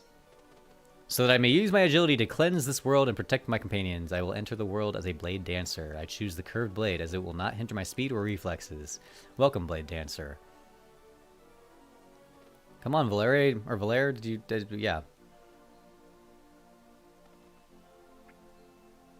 So that I may use my strength to inspire hope and eradicate evil, I will become a battle monk. I choose the staff, for it won't break no matter how hard I strike. Welcome, battle monk. Today you must demonstrate mastery of everything Zenith Academy has taught you. Your final challenge awaits below. Please step aside. Oh, before I forget, here's a little something to keep your health full. Ah, Tomato Club. I'm ready. Let's jump. Yahoo! Oh. Whoa. Oh my gosh, look at the swimming. How are they...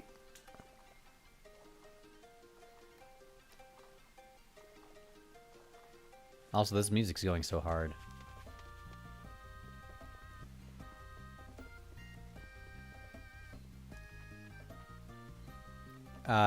Was using short ray cast that when they hit the wall, the enemy rotates. That's a good start, and literally my game does that. Oh.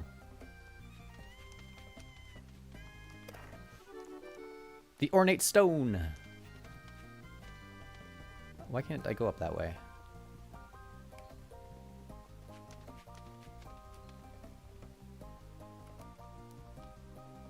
What the? Oh, you can go back in. Was I supposed to go back up? I must not know how to play this game.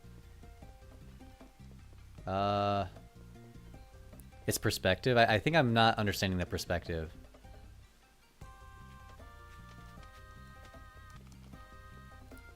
It's jumping automatic. You have to press A.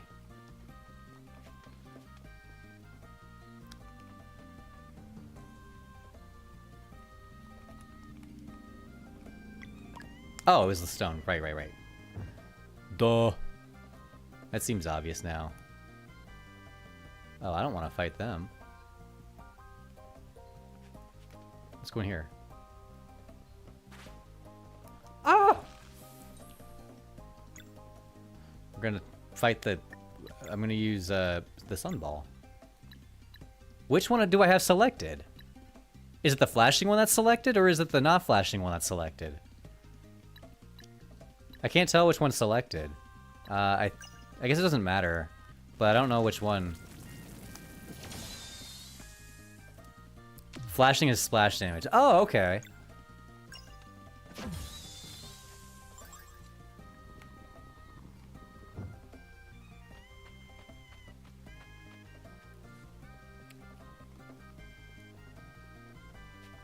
Whoa.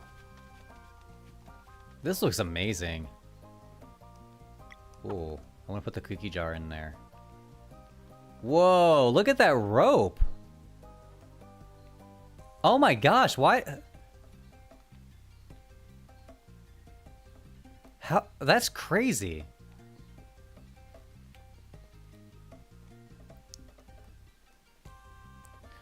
You can block attacks and time your basic melee attacks. Oh, okay. I must have missed that. I was skipping. Oh no! I'm going to use...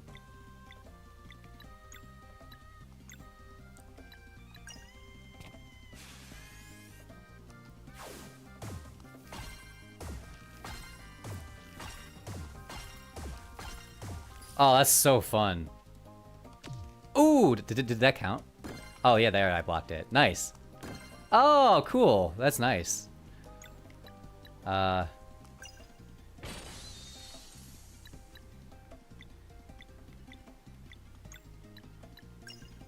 mean, take some damage, probably. Ow!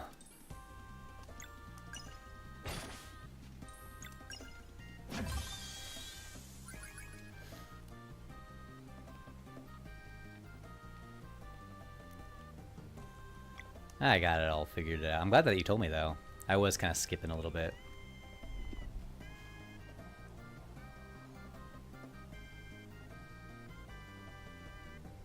They haven't even been to the other side of the Forbidden Cavern yet. How could they understand? So you don't think we should at least try and explain? You've seen how strong they are. Word will be a ball in the park. Walk in the park? Ball in the park? I don't think he said ball in the park. I think he said walk in the park. Let's check it out. Boing.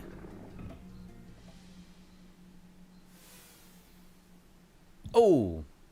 Oh no. Exam mode engaged. Oh good, I'm glad it healed me. Shuffle weakness physical. Okay. Wow. Okay, I see.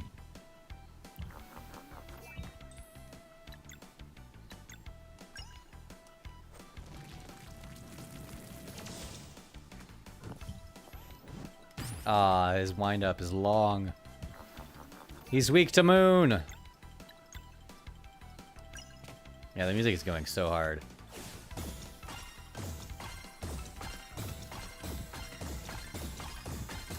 Oh, that's so fun. Can I combo? Is that worth it?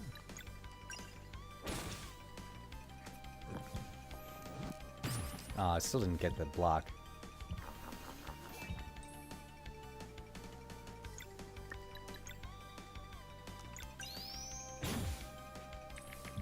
Oh, okay. Oh, he needs to be hit by all of those. So you can, like, switch characters like this.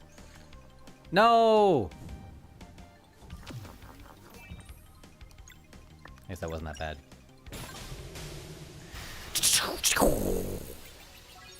I leveled up. We're like, handsome man simulator. I mean, I'm here for that too. Mana points, magic attack, physical defense. I think that I need... Jeez, I really need more defense because I'm taking so much damage every single hit. Oh, are these like randomized stats too? Oh, I got like 3 magic defense. That's fun. 6 hit points. 3... Oh, that's so fun. What's shown in blue and you choose extra. Oh, okay. So, yeah, I'll choose 6 hit points.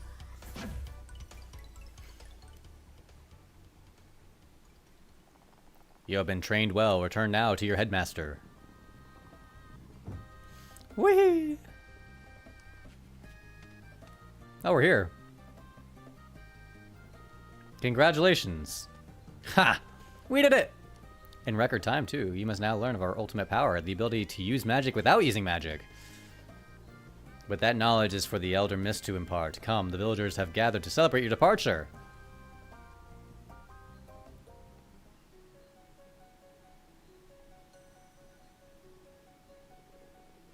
It is on special days such as this one that the citizens of Mooncradle are reminded of the importance of their duties. Where's Garl? I don't see him. Many years ago, Zale and Valere were delivered to us by the Great Eagle. Deliveries on 2 solstices in a row. To boot. Okay. A very rare occurrence. Oh, I remember. Gran was so happy. I miss Gran. I'm watching the live stream while scarfing down all you can eat pizza and salad. That sounds awesome. I'm happy to have you here. I hope you're enjoying the pizza. That sounds great. I'm going to be going to get some food soon, too. I haven't decided if I'm going to do a full extra hour, if I'm going to stop at noon. Oh, let the villagers have their fun.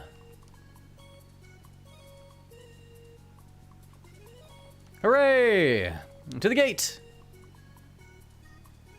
What do we do? I want to see Garl before leaving. We should play along for now. Fingers crossed. A couple fried eggs. Oh, you guys are making me hungry. We will not fail, Headmaster. May Luana's light protect you. May Solin's light guide you. Here, this should keep you fed for a little bit. The tomato clubs! The diploma! Unlocked relics. Find them in the relics section of the game menu. Whether you prefer a lighter challenge or are looking to push yourself to the max, relics offer a range of options. There's bound to be more to find.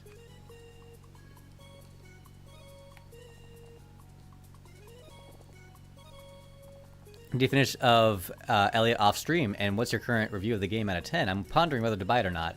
I played the entire thing on stream on Twitch. So I played the first part of it on both YouTube and Twitch.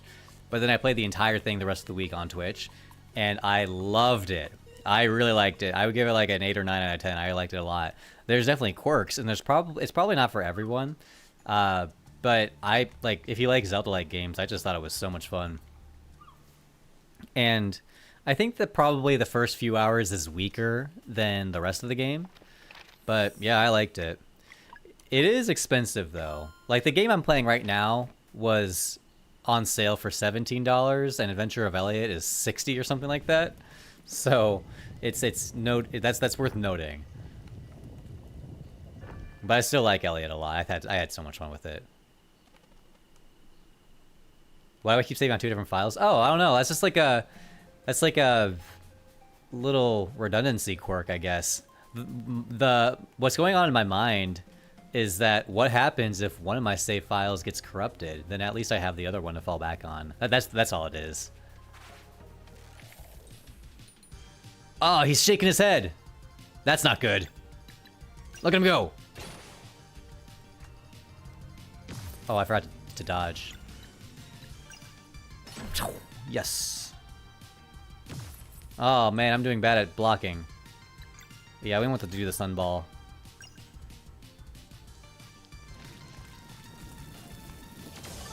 Nice. That was good.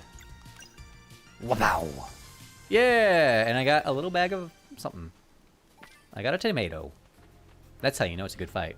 As long as you don't do what I did yesterday and overwrite one of my main Blue Dragon save files when I restarted the game. Oh, I'm sorry. That's such a bummer. Oh, you can climb.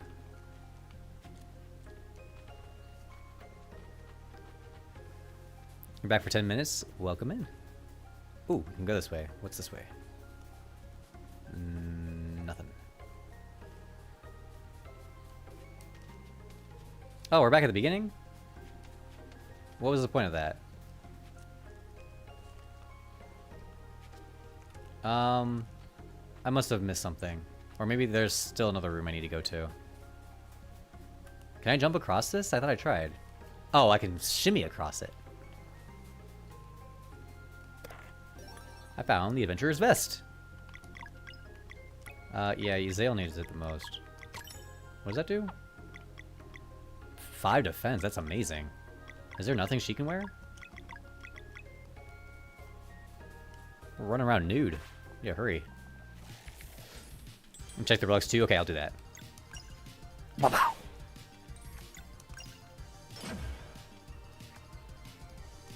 Yeah, I got the block. Spike shower. Oh. It's like a little lottery thing. I really like the sunball because it hit everything.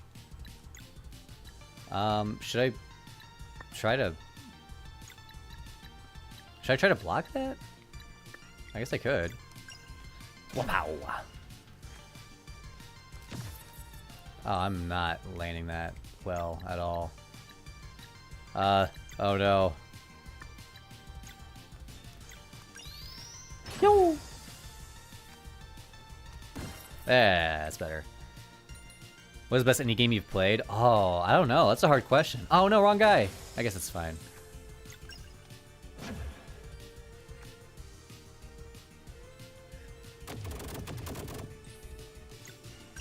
Best indie game.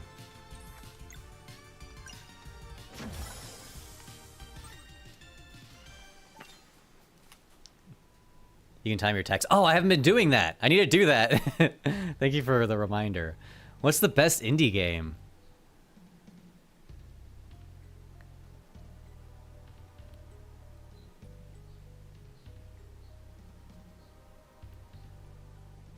Best is a hard answer. Hard question. I think Outer Wilds is one of, if not the best. It's so good. Undertale's really good. I don't know what else I would say. There's a lot of good ones. I got so many games. I like to think so. But it's only recently that I start... What the heck? Only recently did I start building up the Steam collection, because normally I would play on on PS5. It's locked. Whoa!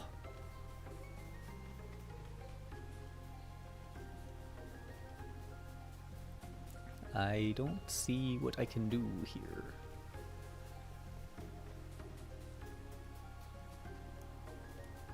Well, it has to be in here. Oh, the perspective, dude. I am sorry, but the perspective is so confusing. It's having a Mina the Hollower problem where the perspective is a little confusing. Perspective is a bit confusing at times. And like I sympathize with that because my game is gonna have the same problem sometimes. But like I did not understand that I could walk from here over to this thing over here. That didn't read to me. But now I see it. Now I see it. It makes sense. Ooh. Ah, that's very strange, but I like that. Yeah, it's one of the only quirks I don't like about the game. It happens a few times. Yeah, I'm with you. It happens a few times in Mina too, but it's not really that big of a deal. Forbidden Cavern Key. Now I have to lower it down.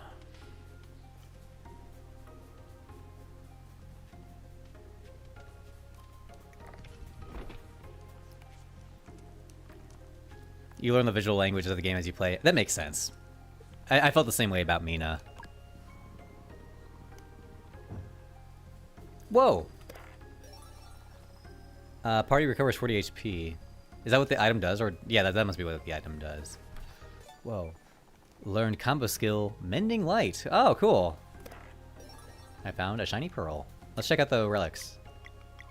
Is that what this is? Oh, here it is. Whoa! Fully heals the party after Whoa. Oh my gosh, this is like the assist mode. Fully heals the party after combat. Max HP plus 100%. Volitional Spirit, bringing more spring to each step. The party fully recovers both HP upon leveling up. I mean, if that's just the default, I'm gonna leave that on. Sees through mystery locks. I don't know what that means. Rays of sun. Enemies have 60% damage resistance while casting locks. It increases players' damage taken by 35. If this is what these are all the defaults for the adventures mode, I'm just gonna leave it.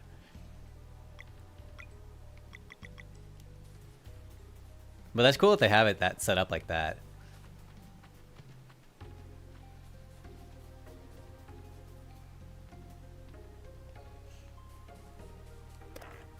Mushroom soup is so good. Like real world. Who's gonna take that? The Leeching Thorn. Normal attacks heal for 15% damage done. Okay. Well, actually, I'm gonna give that to Zale because Zale has less HP.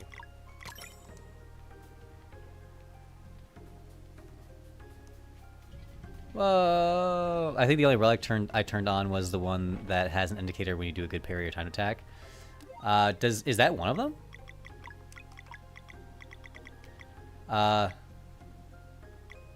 Oh, this one. I see. Successfully timing hits and blocks causes a star flare to fly out of the character for a clear as day confirmation that the input was properly timed. Well, I definitely want that. Yeah, totally. I think the only relic I turned on was the one that has an indicator when you do a good parry. So this one makes it a little bit harder, and this one makes it a little bit easier. So I'm just gonna leave it as is. So when they are casting, that lock gives them a defense bonus. So if I use... Oh, I'm gonna die. I shouldn't have done this fight.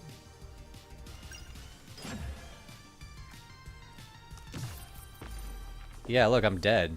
I'm just gonna lose.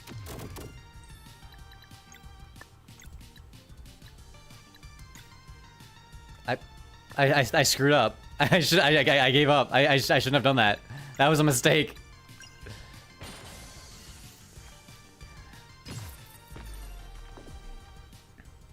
I want to see what happens when I die anyway.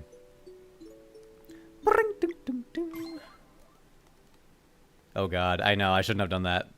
That was a foolish move by my part. Oh good, it gives you very, very good saves.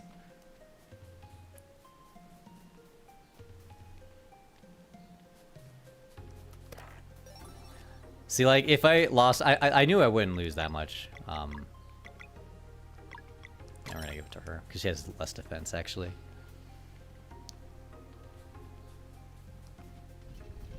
Paper Lily next. Oh, no, more guys came out. I see. So, like, coming down here opened up the thing. What the... It healed me.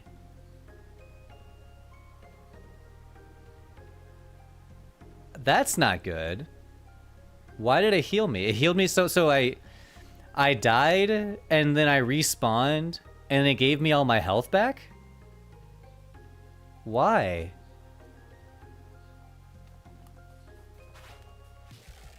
That doesn't seem right. Wow.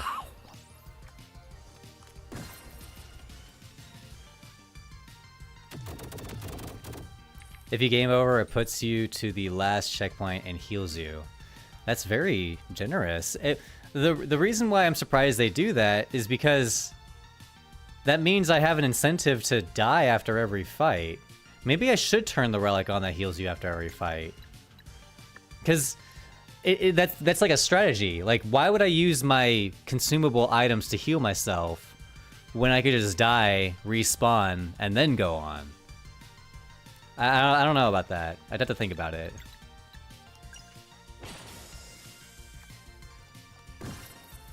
Oh, I keep forgetting to time my attacks. Like that. That's what you're supposed to do, I see.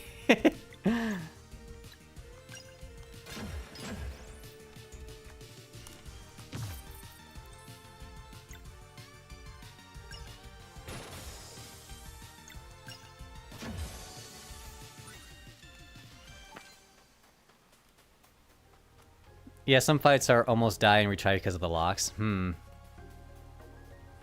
Oh, did I come in here already? Yeah, I did.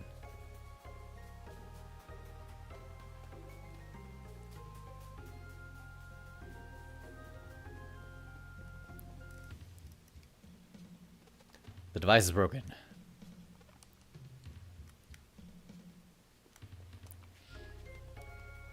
Oh.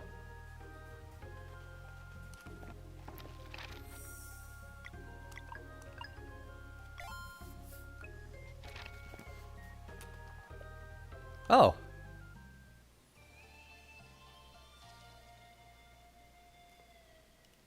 Whiskey Squad, hi, welcome in. I think I'm gonna keep playing. I'll play for another hour. Will I stream for a bit more? Yeah, I'm gonna play for another hour.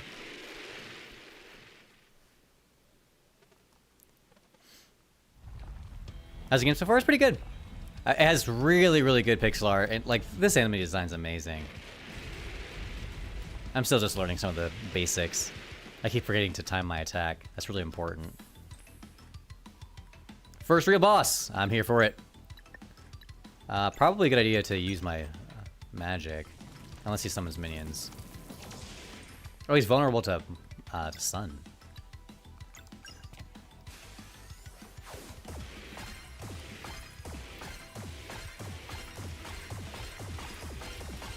Oh, that's awesome.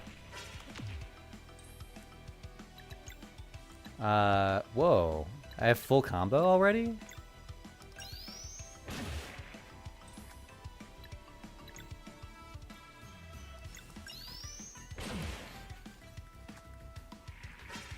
Whoa. Uh-oh. What's it gonna be? Uh-oh. Oh no, not the acid bug bombs. Slashes enemies in an arc. Okay, we'll do that. Yeah, awesome. I think I got the extra hit too. Just got lucky, assuming that there is one. Ooh, I got the dodge on that too. No! I guess I should have swapped. Maybe he's always weak to the bash instead. Well, now we, now I'm kind of in a bad shape.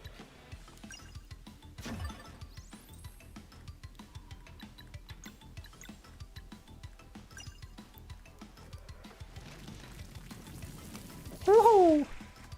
That's fun. Okay.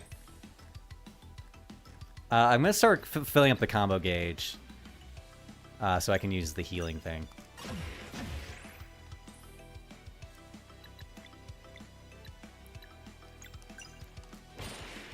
Oops. Oh my gosh, I took so much damage there. Let's use this. Yeah.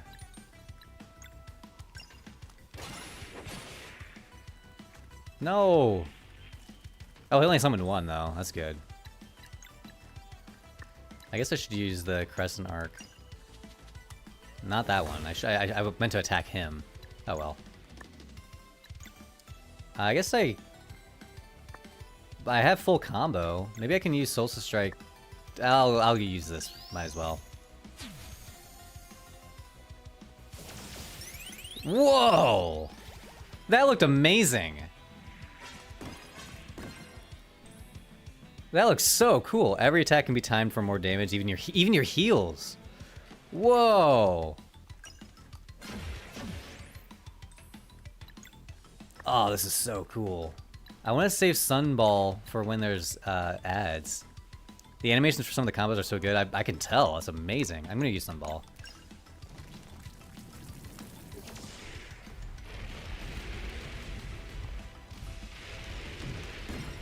That did 22 damage to her. Crazy.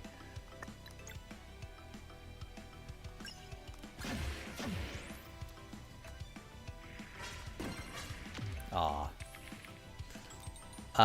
That's gonna summon 4 of them?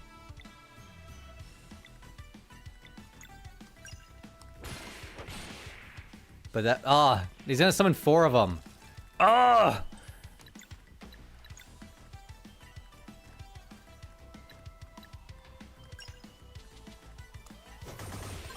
Didn't land that one. I guess I'm gonna go for these guys.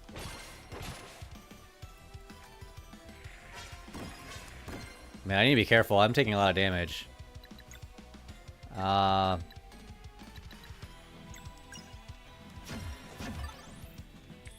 need one more combo. Nice, good. That's huge. Now I can Crescent. Oh, I can't Crescent Arc them. Well, I can get those. Too early.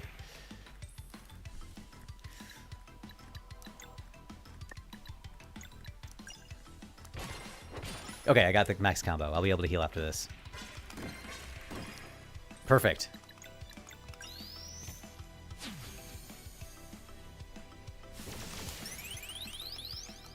I don't know when I'm supposed to... That looks like a full heal. I don't think that I can crit that one. I mean, maybe you can. I just don't know about it. I want to save... I want to save the Sunball for when there's ads.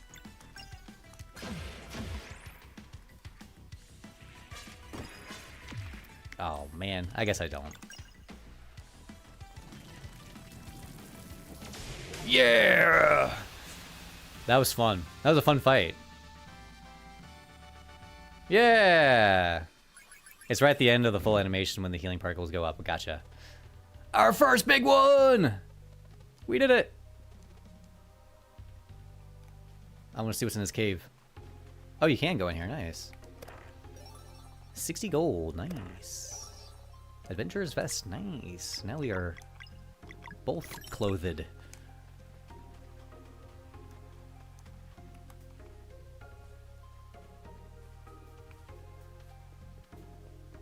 What's down this way? Oh. Hey, nice.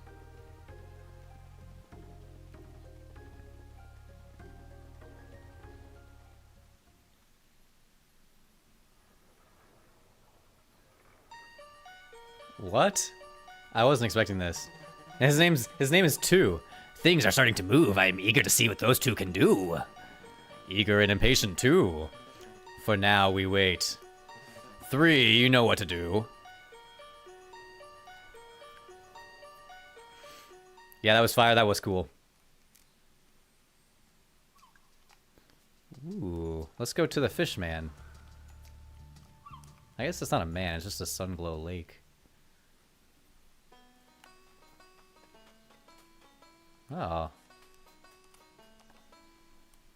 Oh. I don't want to spend my money, though.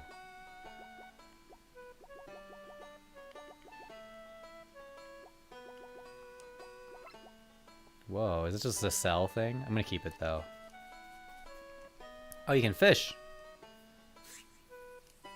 What the heck?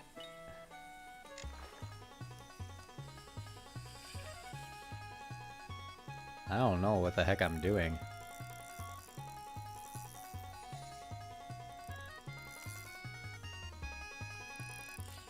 Ah! I want one of these, like, ones really close to me. Yeah! Give me this thing. Ah!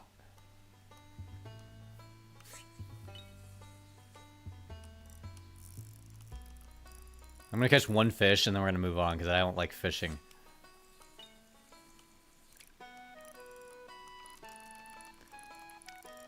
There's a current you have to follow.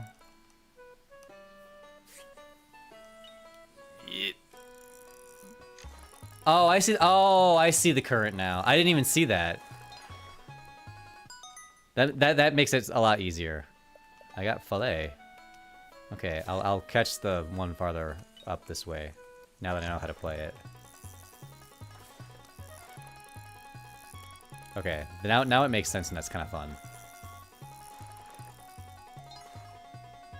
Okay, the lunar trout.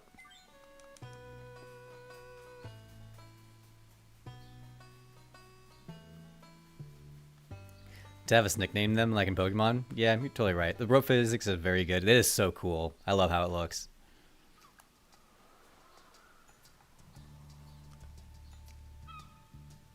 Do I go into the cave or this one? The Solstice Shrine. I think this is where I'm supposed to be going.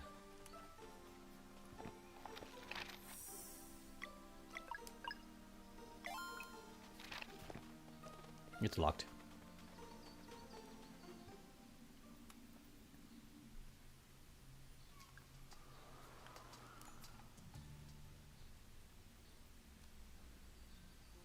All right. Oh, I like how this area looks. Yeah, the ripples of the water where it meets the cliffside is crazy. Looks so good.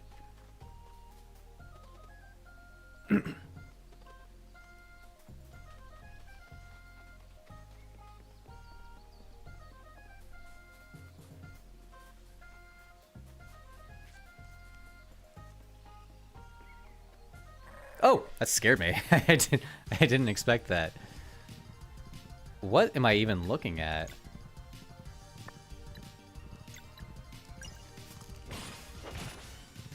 Well, that didn't work. Oh no. I think that's... there's no point in me even attacking this thing.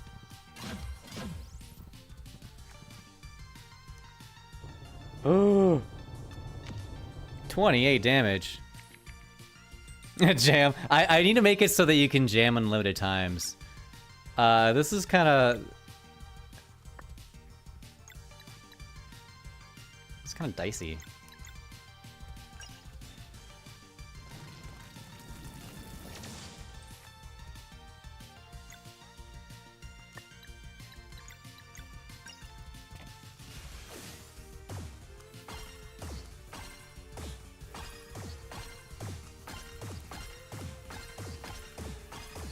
Whoa, he's still alive, come on. Oh my gosh. Oh! I did dodge it, but like... I think I'm gonna die again. Oh man. Okay, fine. I'll try again. I'm gonna get rammed.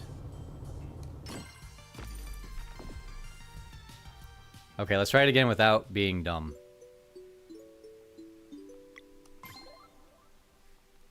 I love that sound. Okay, gotta run through all that again, but that's not that big of a deal.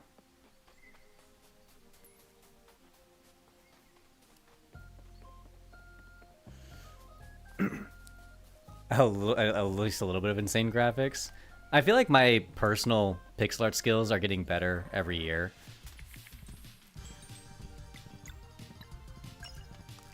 So maybe eventually. What the heck? Ah!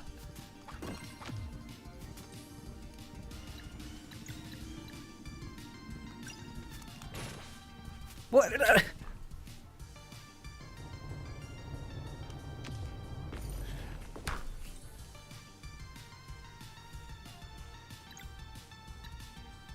What's the point?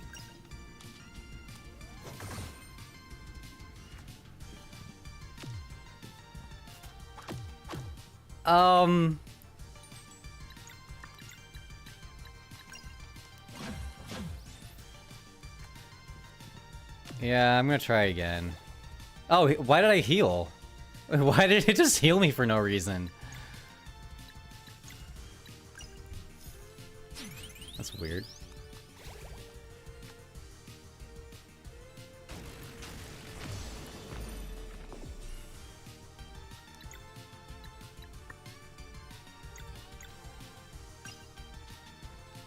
You revive after 2 turns? Wow, really?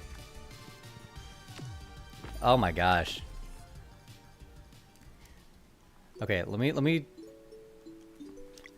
So the main thing that happens is that you can heal outside of combat. Also, in setting you can enable the relics to help you learn timing. I did.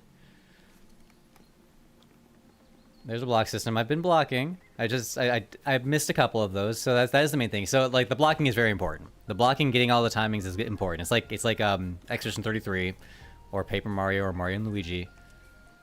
So I just have to get better at it. Also, like this roulette thing. Okay. Why did it tell me? Why did it tell me that it's swords this time? Why did it tell me that?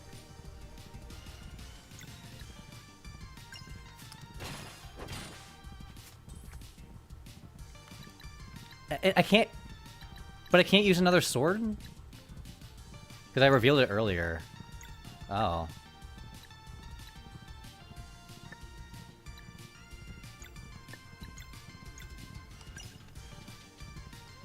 So it's always the same for these guys? It kind of felt like it was different each time. Oh my gosh.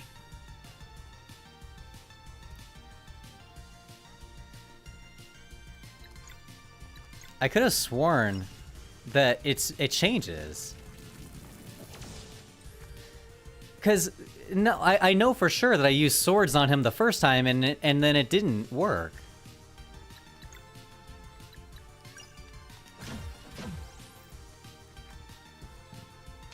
Oh, come on.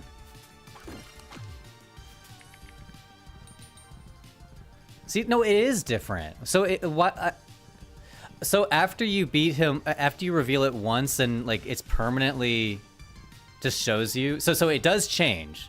It's not always swords. It's not always bash. The locks you get depend on the attack the enemy is casting. They have different attacks. Okay, but it is always the same combination. So like this ram that he's doing is different. It's a different ram from the last ram that he did, because the last one was all swords and this one is 2 mallets and 1 sword. But the first time I fought him, it was 0 swords.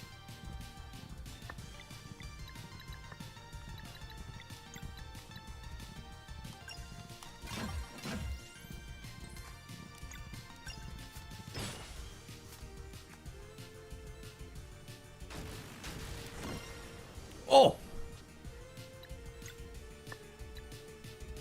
You can use items to heal? I know. Let's do that.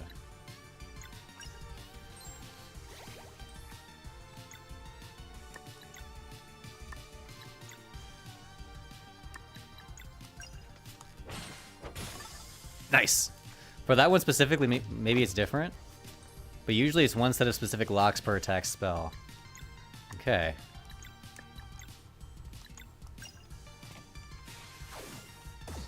Oh no! I almost missed it.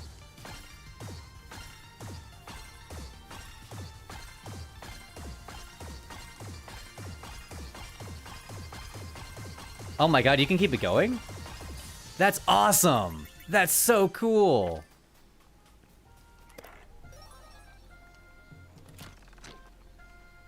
The Moon Cradle Fish Pie. Are they gonna give me a save spot?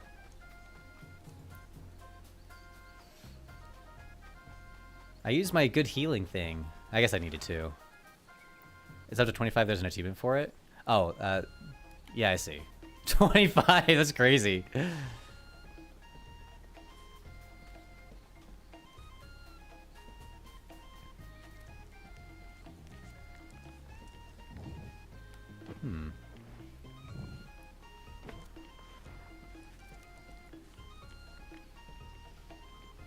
We got our Uncharted climbing. Whoa, the time change?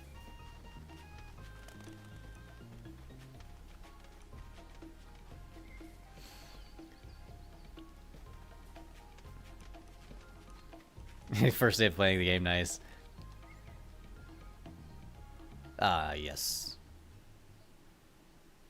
I recognize this spot from the trailer.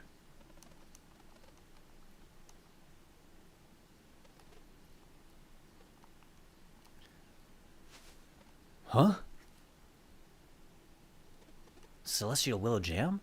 Oh! There he is! It's Garl!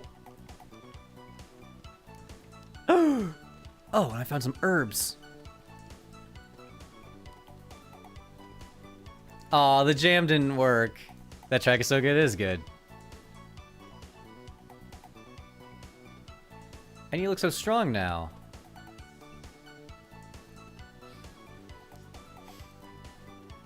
I'm so pumped for this journey. I know all about survival now.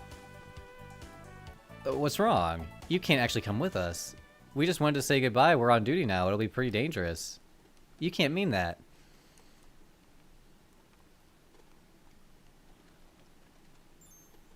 This here's my shield. I'll be a defensive fighter.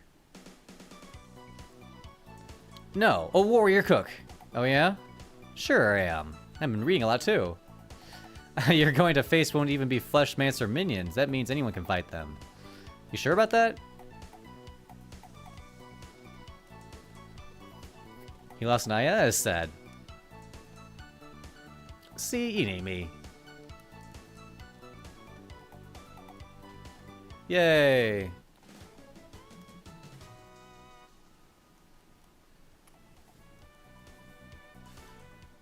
This game looks amazing. Yeah, the graphics are just so cool. They put so much effort into all these animations. Like, I like that animation of him eating. It looks so nice.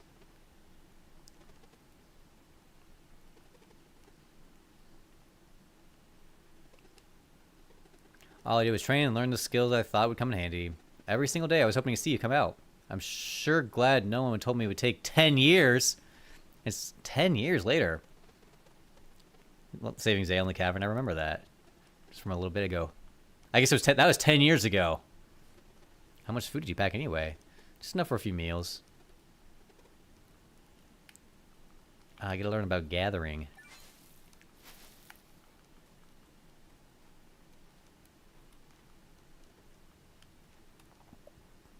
Cook. Ding ding ding!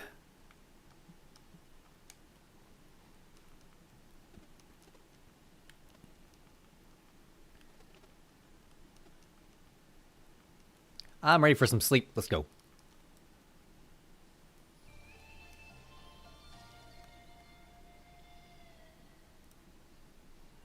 The cooking mechanic is nice, but honestly, I've never used it. I was always never into cooking in games. Off we go.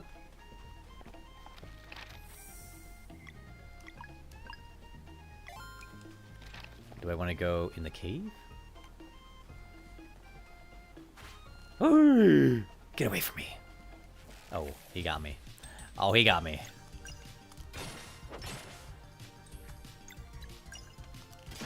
No! I'm a fool.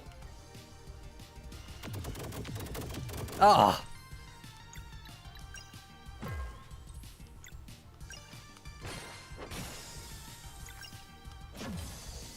Shonk.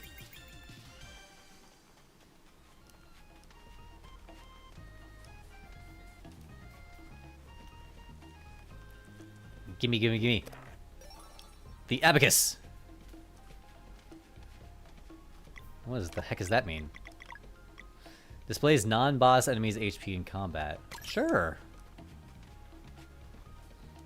Oops, I don't want to. I guess I'll save again. After that insane trek I just had. Whoop.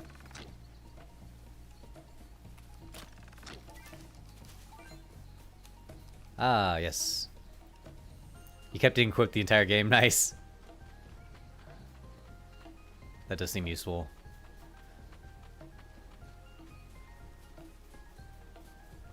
What's over here? Basic armor.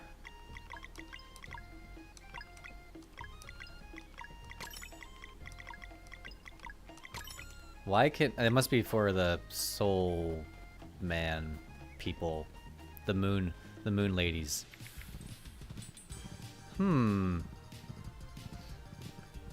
I don't remember unlocking a all moon.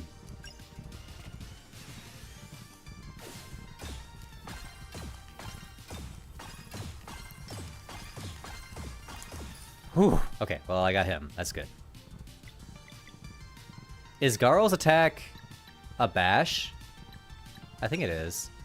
Yes!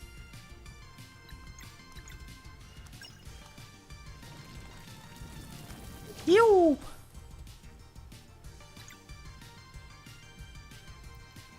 Oh, and reveal one lock. Oh, that's cool.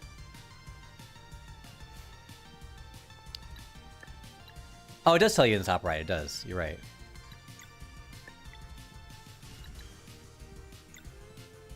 I'm wondering if I should... Bing! Oh, no, that was bad.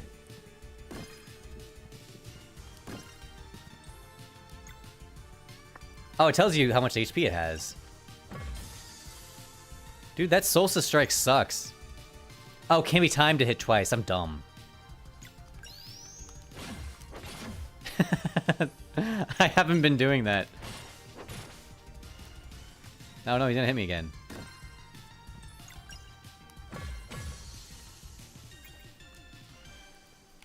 Beep, beep, ba-doo.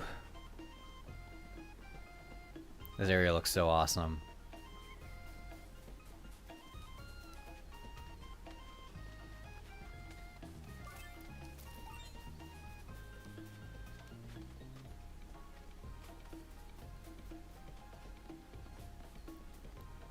Man, it's like a 3D scene. It really is crazy. Here, I need to go to the restroom real quick. I'll be right back.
Alright, I'm back. How's the day going, chat? Hopefully he had a good time while I was away for my break. Okay.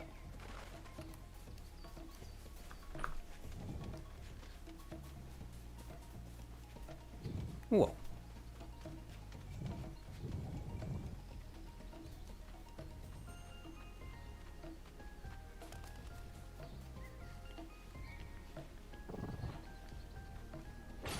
Oh, you can like stab him. Oh no.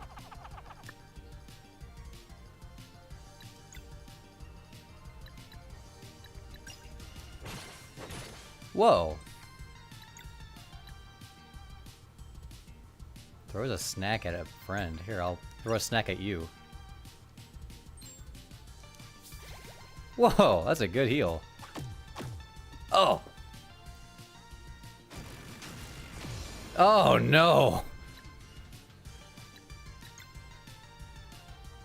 It said heal outside combat. I don't want to heal outside of combat.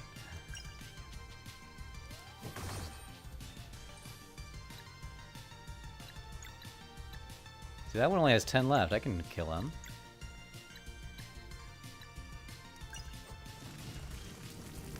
Yo! Wow. I got a bone! Everything's gonna be okay.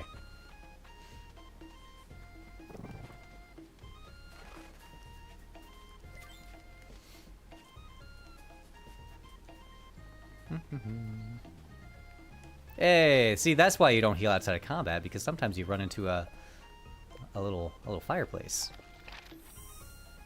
The stopwatch symbols by the enemy, that's how many turns until they can attack. Yeah, I was noticing that. Oh, you can just buy stuff? Let's cook. I'm gonna cook the herbed fillet. I'm gonna cook the basic salad.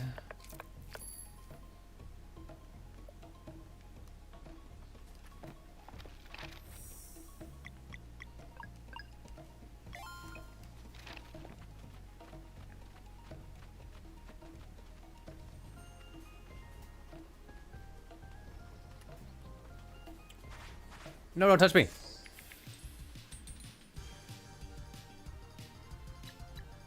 Oh man, everyone's dead.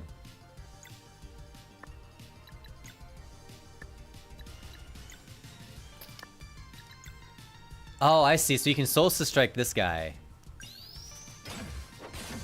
Like that, I see. That's cool.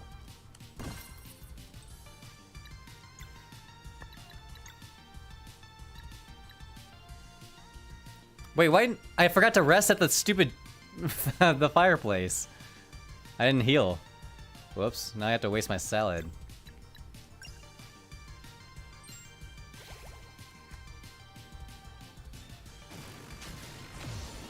Oh no.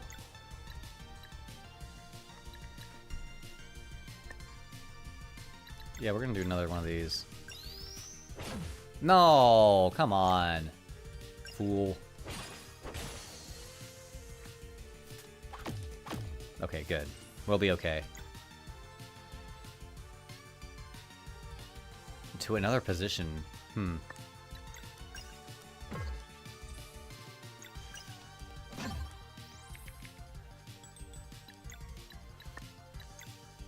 Oh no, I'm gonna get hit.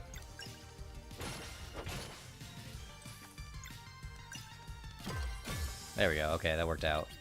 I'm gonna go back and rest at the... Whoa! What happened? Oh, I leveled up. Oh, cool. Okay, so I got 4 HP, 2 attack, 1 defense, 2 magic attack. Okay, cool. This is... I like this leveling system. I really feel like hit points is going to be the most useful right now.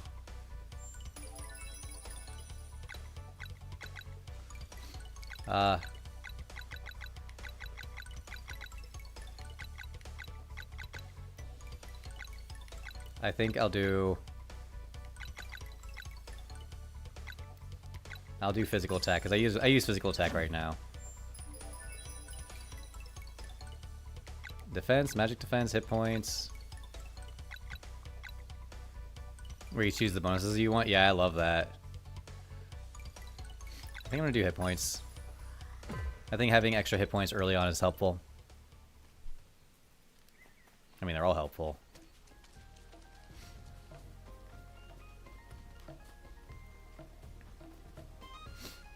Yeah, what's wrong with me? I didn't... Most Mario RPG games have that mechanic. Yeah, even the SNES one.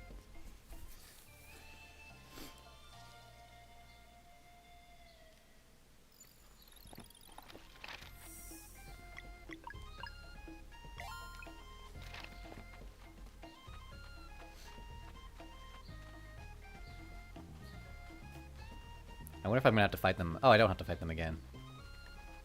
Buy equipment. I don't think I need to buy equipment.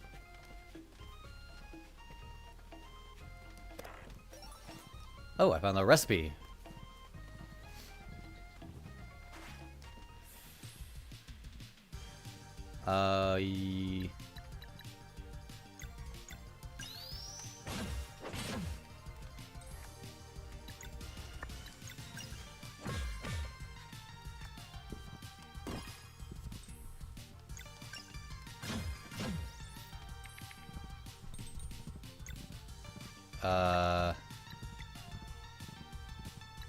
I guess I can do moon meringue.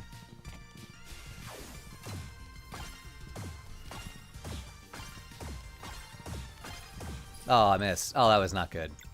I'm not gonna be able to get him. Oh, maybe I will. Oh, no, I won't. Ouch. That was... I just played that one so bad.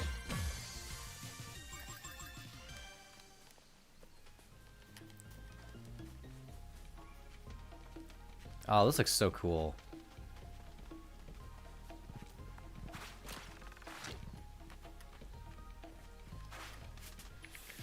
Oh no, this is nightmarish. What game engine do I use? I use Love2D. But the scheme that we're looking at here isn't mine.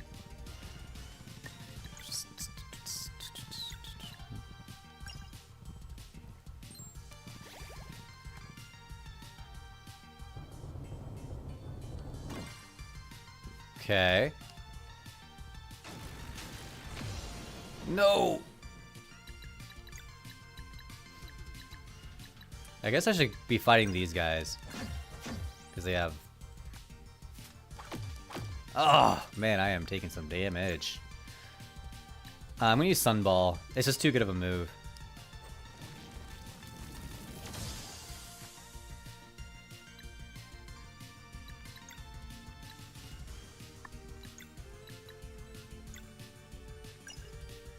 Keep on eating. Ah. Oh, no.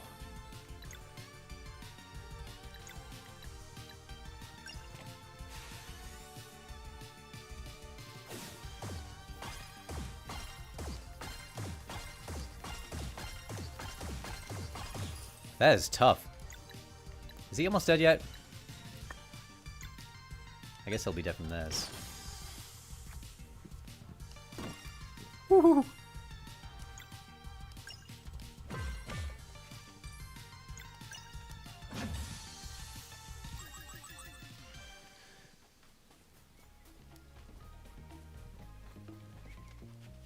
Whoa. Is there something down? Something down here in the mist? Oh, this mist is so cool. The fog. Wow, that's amazing.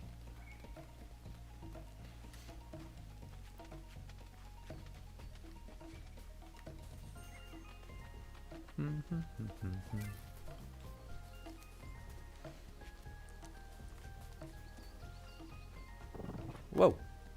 Oh, I love the shadow on the wall. That's so cool. Well, how do you attack him from behind? Ah, I'm so bad at this game.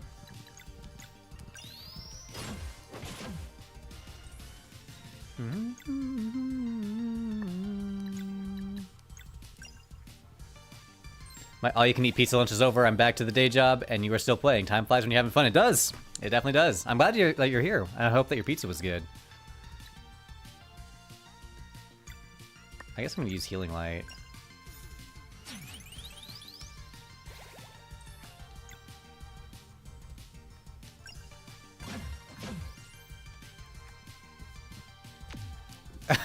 The sound when he hits you goes. It's like a bass drop. It's so cool.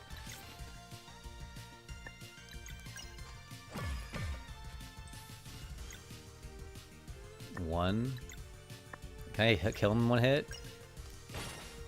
No. Ow.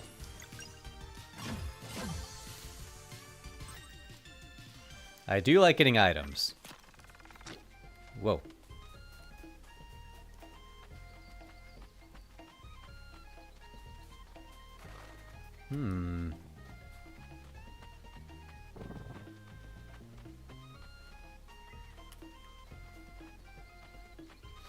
I can't tell if this is the way I'm supposed to go. No.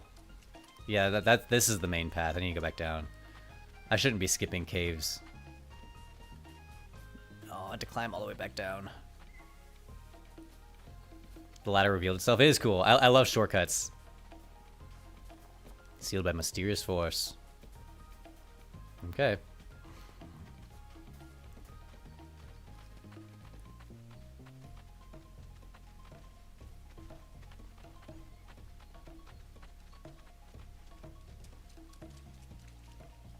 Ho ho ho.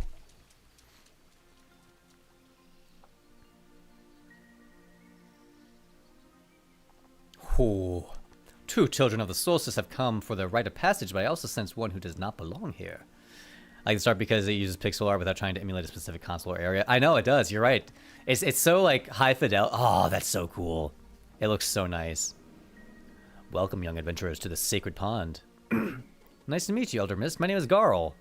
My, what a gregarious one you are. Enthusiasm is certainly welcome in this place of meditation, but its rites are not meant for the common folk. Children of the solstice, step forward. Oh. Oh.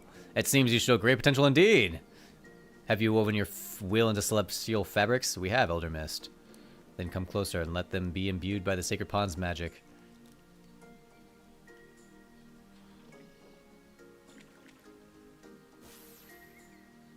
Oh, a tremendous resonance. Wear them with purpose, for they will augment your innate magic. You shall henceforth have light in the darkest places, and protection against the minions of the Fleshmancer. I don't feel any different. Yeah, me neither. Oh, rest assured, the ability to use magic without using magic has taken root in you indeed. In the many battles that await you, victory will often demand you use more offensive magic than one can sustain through spells alone. That is why attunement to live mana is paramount. Live mana. It allows your attacks to draw from the magic bestowed to you, but magic bestowed upon you at birth. And judging by the resonance you create, this power should even extend to your traveling companions. You are ready. Live mana will start manifesting for you the next time you enter battle. Sorry for stuttering. Are you ready for your final test? Oh, the Elder Mist trials have never been undertaken by anyone aspiring solstice warriors. Interesting.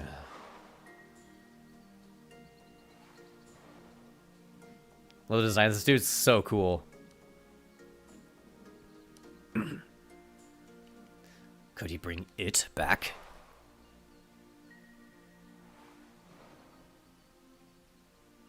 I will allow it. Breathe in and... Oh.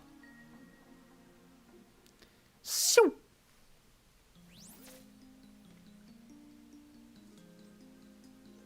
Behold, the Elder Mist trials. In order to pass, you must bring 3 big artifacts together by completing their associated challenges. The monsters that will try to stop you are immune to physical attacks, and the use of offensive spells is prohibited. What? But how then? That is why you must use magic without using magic. Off we go. Oh, I love this music. Use magic without using magic. That attack did nothing. We can't use spells here. Some little orbs appeared when you attacked. What?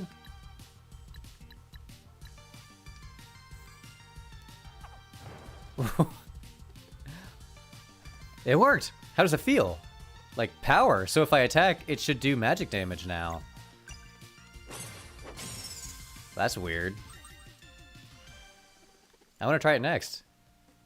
Boosting. Regular attacks will now generate live mana. Hold R2 and press X to absorb a charge and boost. Up to 3 boosting charges can be stacked, each adding a portion of your character's magic attack stat to their next action to increase its power. Oh, cool. Boosting magic attacks to the character's innate magic damage type, if they have one, is also added on top of their weapon's magic type. Okay. Makes sense.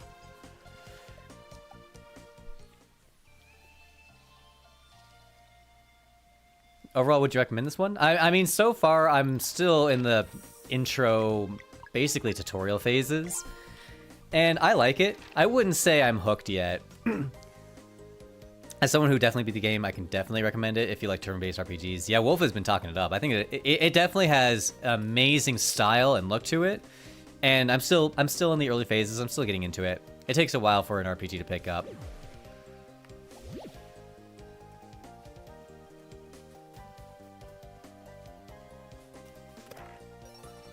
Basic armor. Oh wow, that's a lot better. But he can't wear it. Hmm. Meow.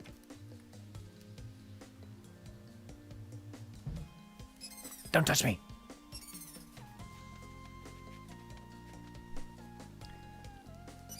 Don't squeak at me. Wait.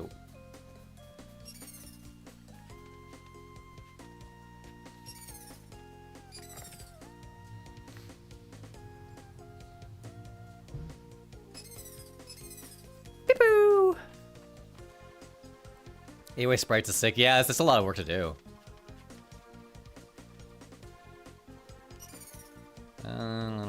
Let's go down here, I guess.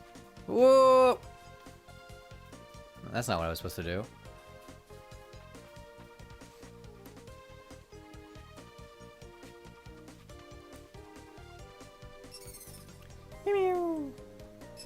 Perhaps I do have to beat these ones.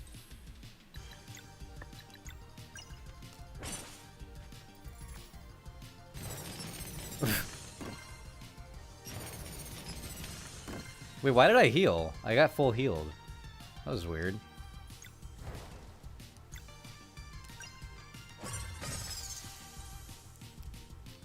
Yeah, this is a cool location.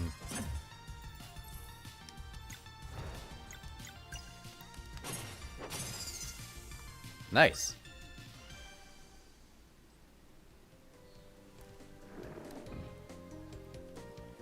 Whoa, it gave me like a Smash Bros. Bubble that was off screen.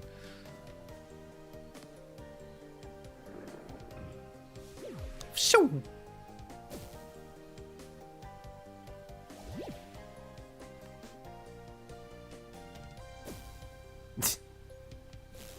Okay.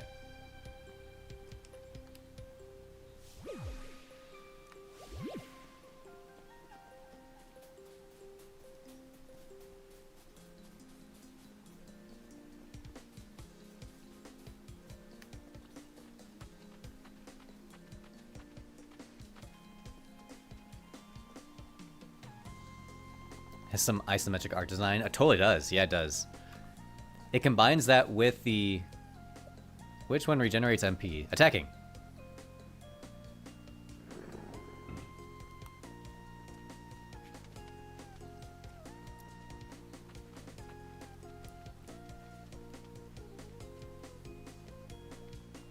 There we go.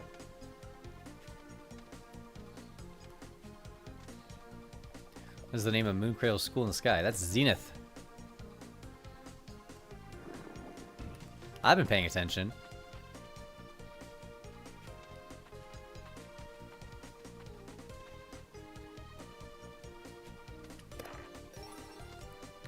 mushroom!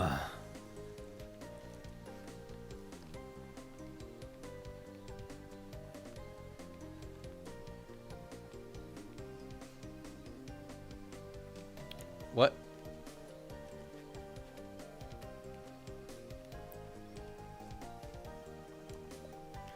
One very important Solarless warrior's duty is to destroy dwellers who become invulnerable during which natural, the eclipse.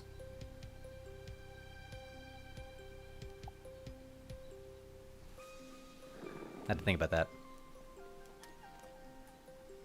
I wouldn't trust 3 people on a tightrope at the same time. Yeah, it would turn into like Peak. You walk across the bridge at the same time.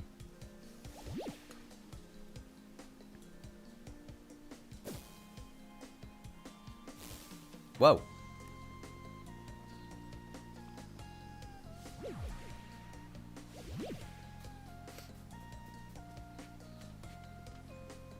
Whoop. There we go.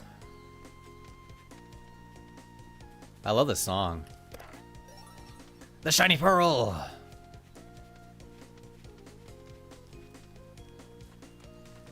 You know, I like the background. They drew a really nice background. I think it could use some layers. It's just one flat background. I think it would look cooler if they had 2 or 3.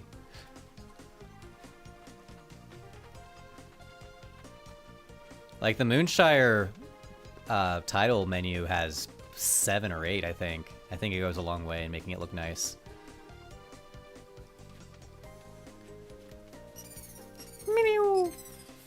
Uh-oh, we got pinched. The world being isometric part top-down is really unique. It is. Yeah, I locked it. Oh, I did not block that.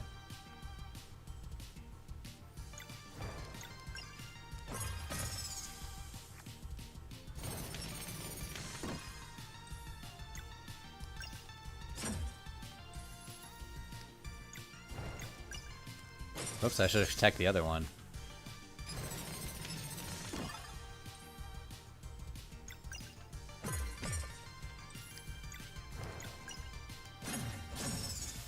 Wow. You could totally do more vertical design for dungeons like this in Moonshire. I could. This one uses a very... So my game... it would be challenging, but yeah, I should. I should do that. That would be good if I did that. Whoa.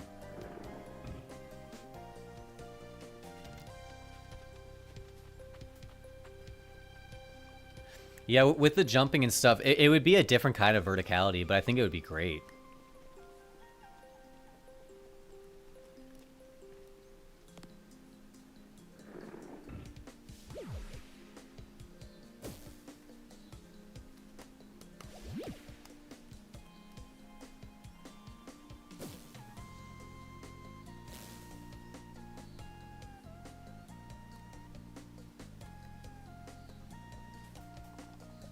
I bet this is something crazy.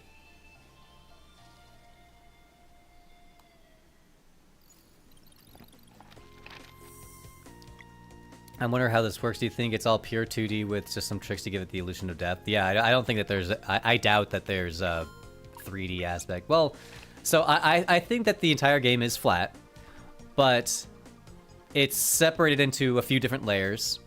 Like Mina the Hollow, where there's like the top layer. Like whenever I go from here to here, that looks like it's the same elevation. Where do you go down?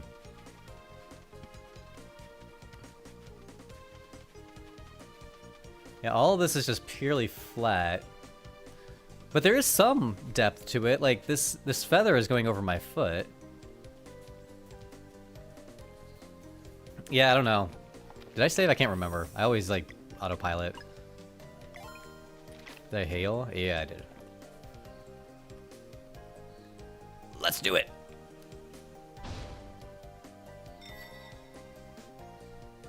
Oh ho ho. The preparations are complete. The use of spells is now allowed again.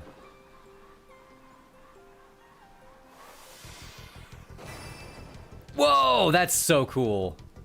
Face me, children of the solstice. Dude, this is so awesome. I'm gonna go ahead and use this sunball. Yeah, I'll attack the sword. Yeah, okay.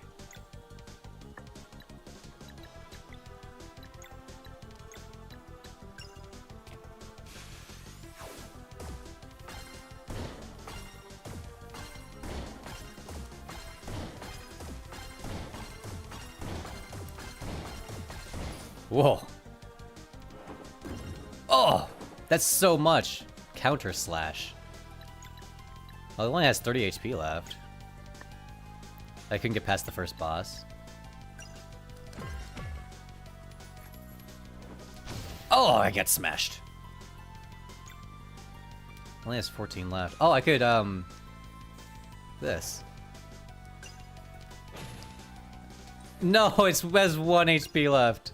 That's so brutal. Oh no. Wait, he has another hand? I can't attack that one. I think I'm gonna attack because then I'll be able to use the combo heal thing. I missed. Uh-oh. Uh-oh. Uh-oh. Spells can be boosted by live mana. Oh, really? Cool.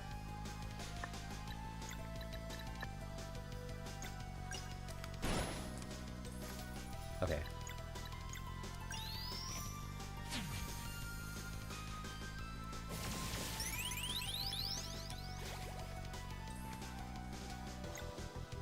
Wait, Garl has... I can't use Hurl on this one. That's the one time I would have wanted to use it.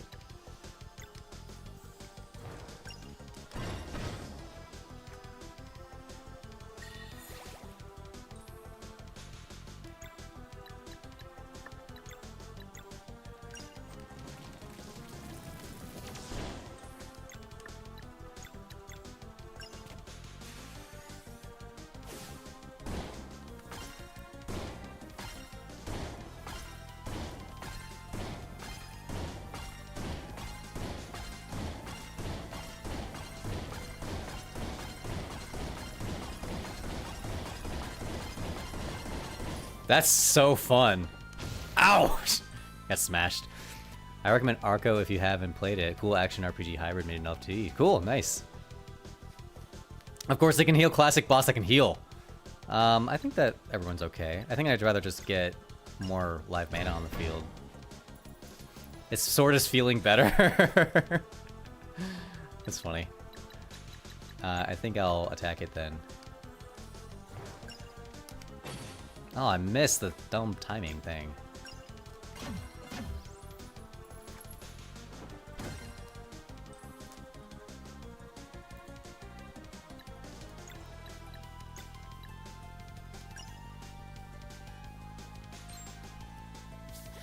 Okay.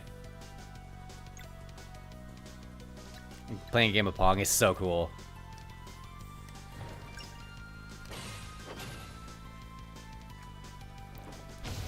Oh!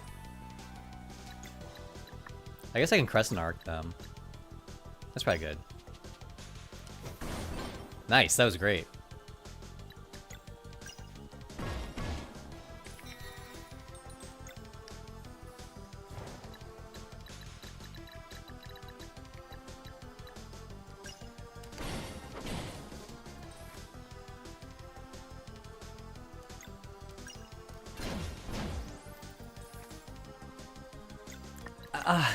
But I can't do anything about the locks. I can't use this.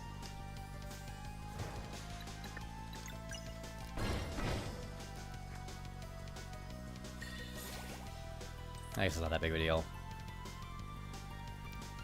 And key animation for the heal, I know, yeah, it's so nice. The chefs.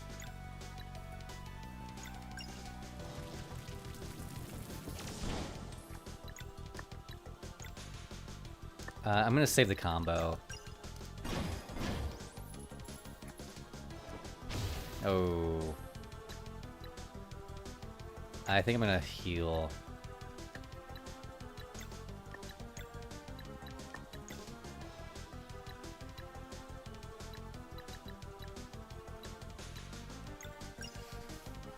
Yeah, I don't want to risk him dying. That'd be annoying.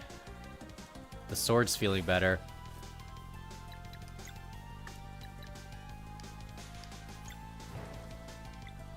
Whoop.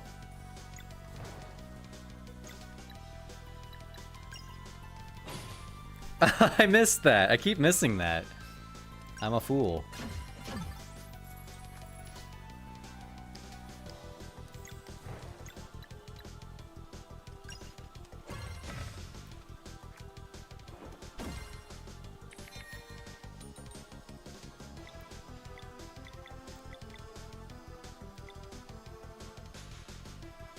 So if I hit him with this...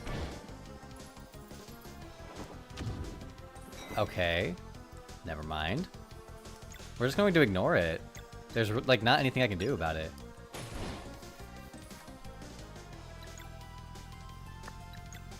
Ah, I can't heal us yet. That might be bad. I don't remember how bad this hurts. We'll find out. Oh, that's his heal. Never mind. It's not an attack.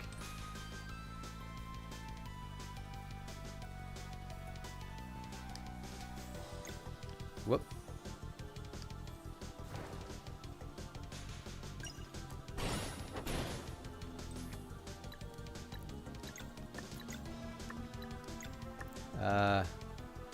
No, I'm gonna let... Yeah, she's gonna combo us with Mending Light. That's perfect.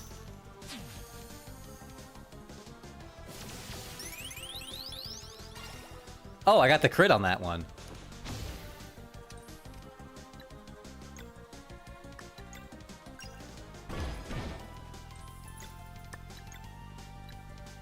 Oh yeah, I'm gonna try boosting the Sunball. Okay, that did more.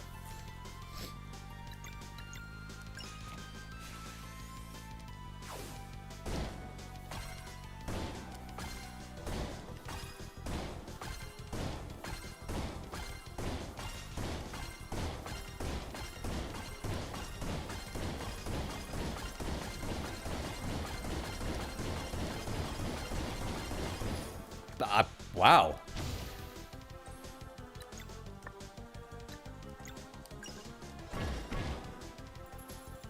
The sword's feeling better. So, like, maybe his damage will be not as bad if I hit him with this. Oh, yes, I actually canceled it. Oh, God.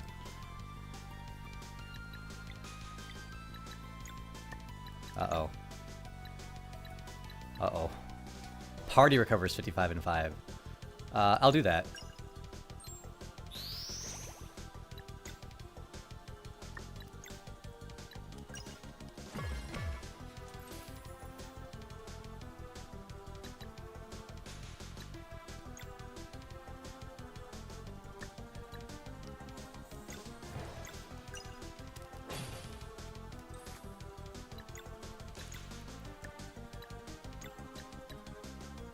I guess I'm gonna try the Moon Meringue again.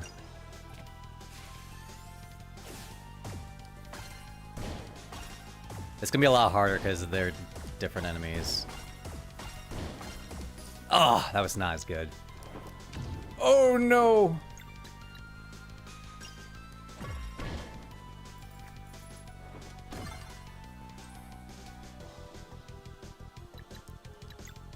Whoops.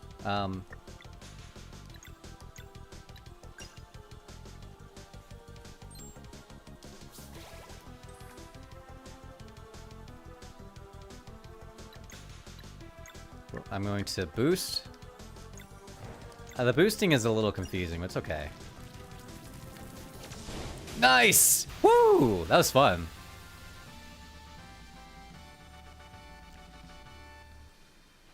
All right. GG, thank you. How formidable! Oh, a bright future awaits you indeed. Zaylan Valair. I name you Solstice Warriors. We did it! When you're ready to leave this place, find me back at the Sacred Pond. Don't take too long now. Hey. That's amazing. That was a fun boss fight. Yeah, that was really good. I think that's a pretty good stopping point. It is 1 p.m. It's time for me to go get my lunch. I'm gonna keep playing this later this week. So I think that tomorrow on Twitch, I will be back to play more of this game because I'm liking it. I think it's neat.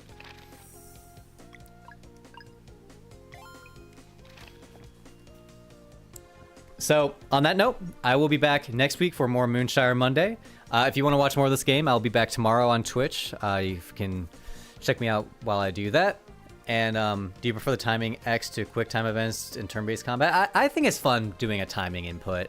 Anything to keep you engaged, just a little bit of extra stuff. But Corix on Twitch and Baron on Twitch, thank you so much for being here. And all the folks on YouTube as well. We had Greldek and Rethanon and Baron and Wolf. And Omelet Frog Penguin, and all the other folks that were here earlier, like Buffalo Jake and the old school geek himself. Thank you so much for being here. Rick Carlson, enjoy your lunch. Thank you so much. I will be back next week for more Moonshire Monday, and I'll see you all then. Bye, everyone.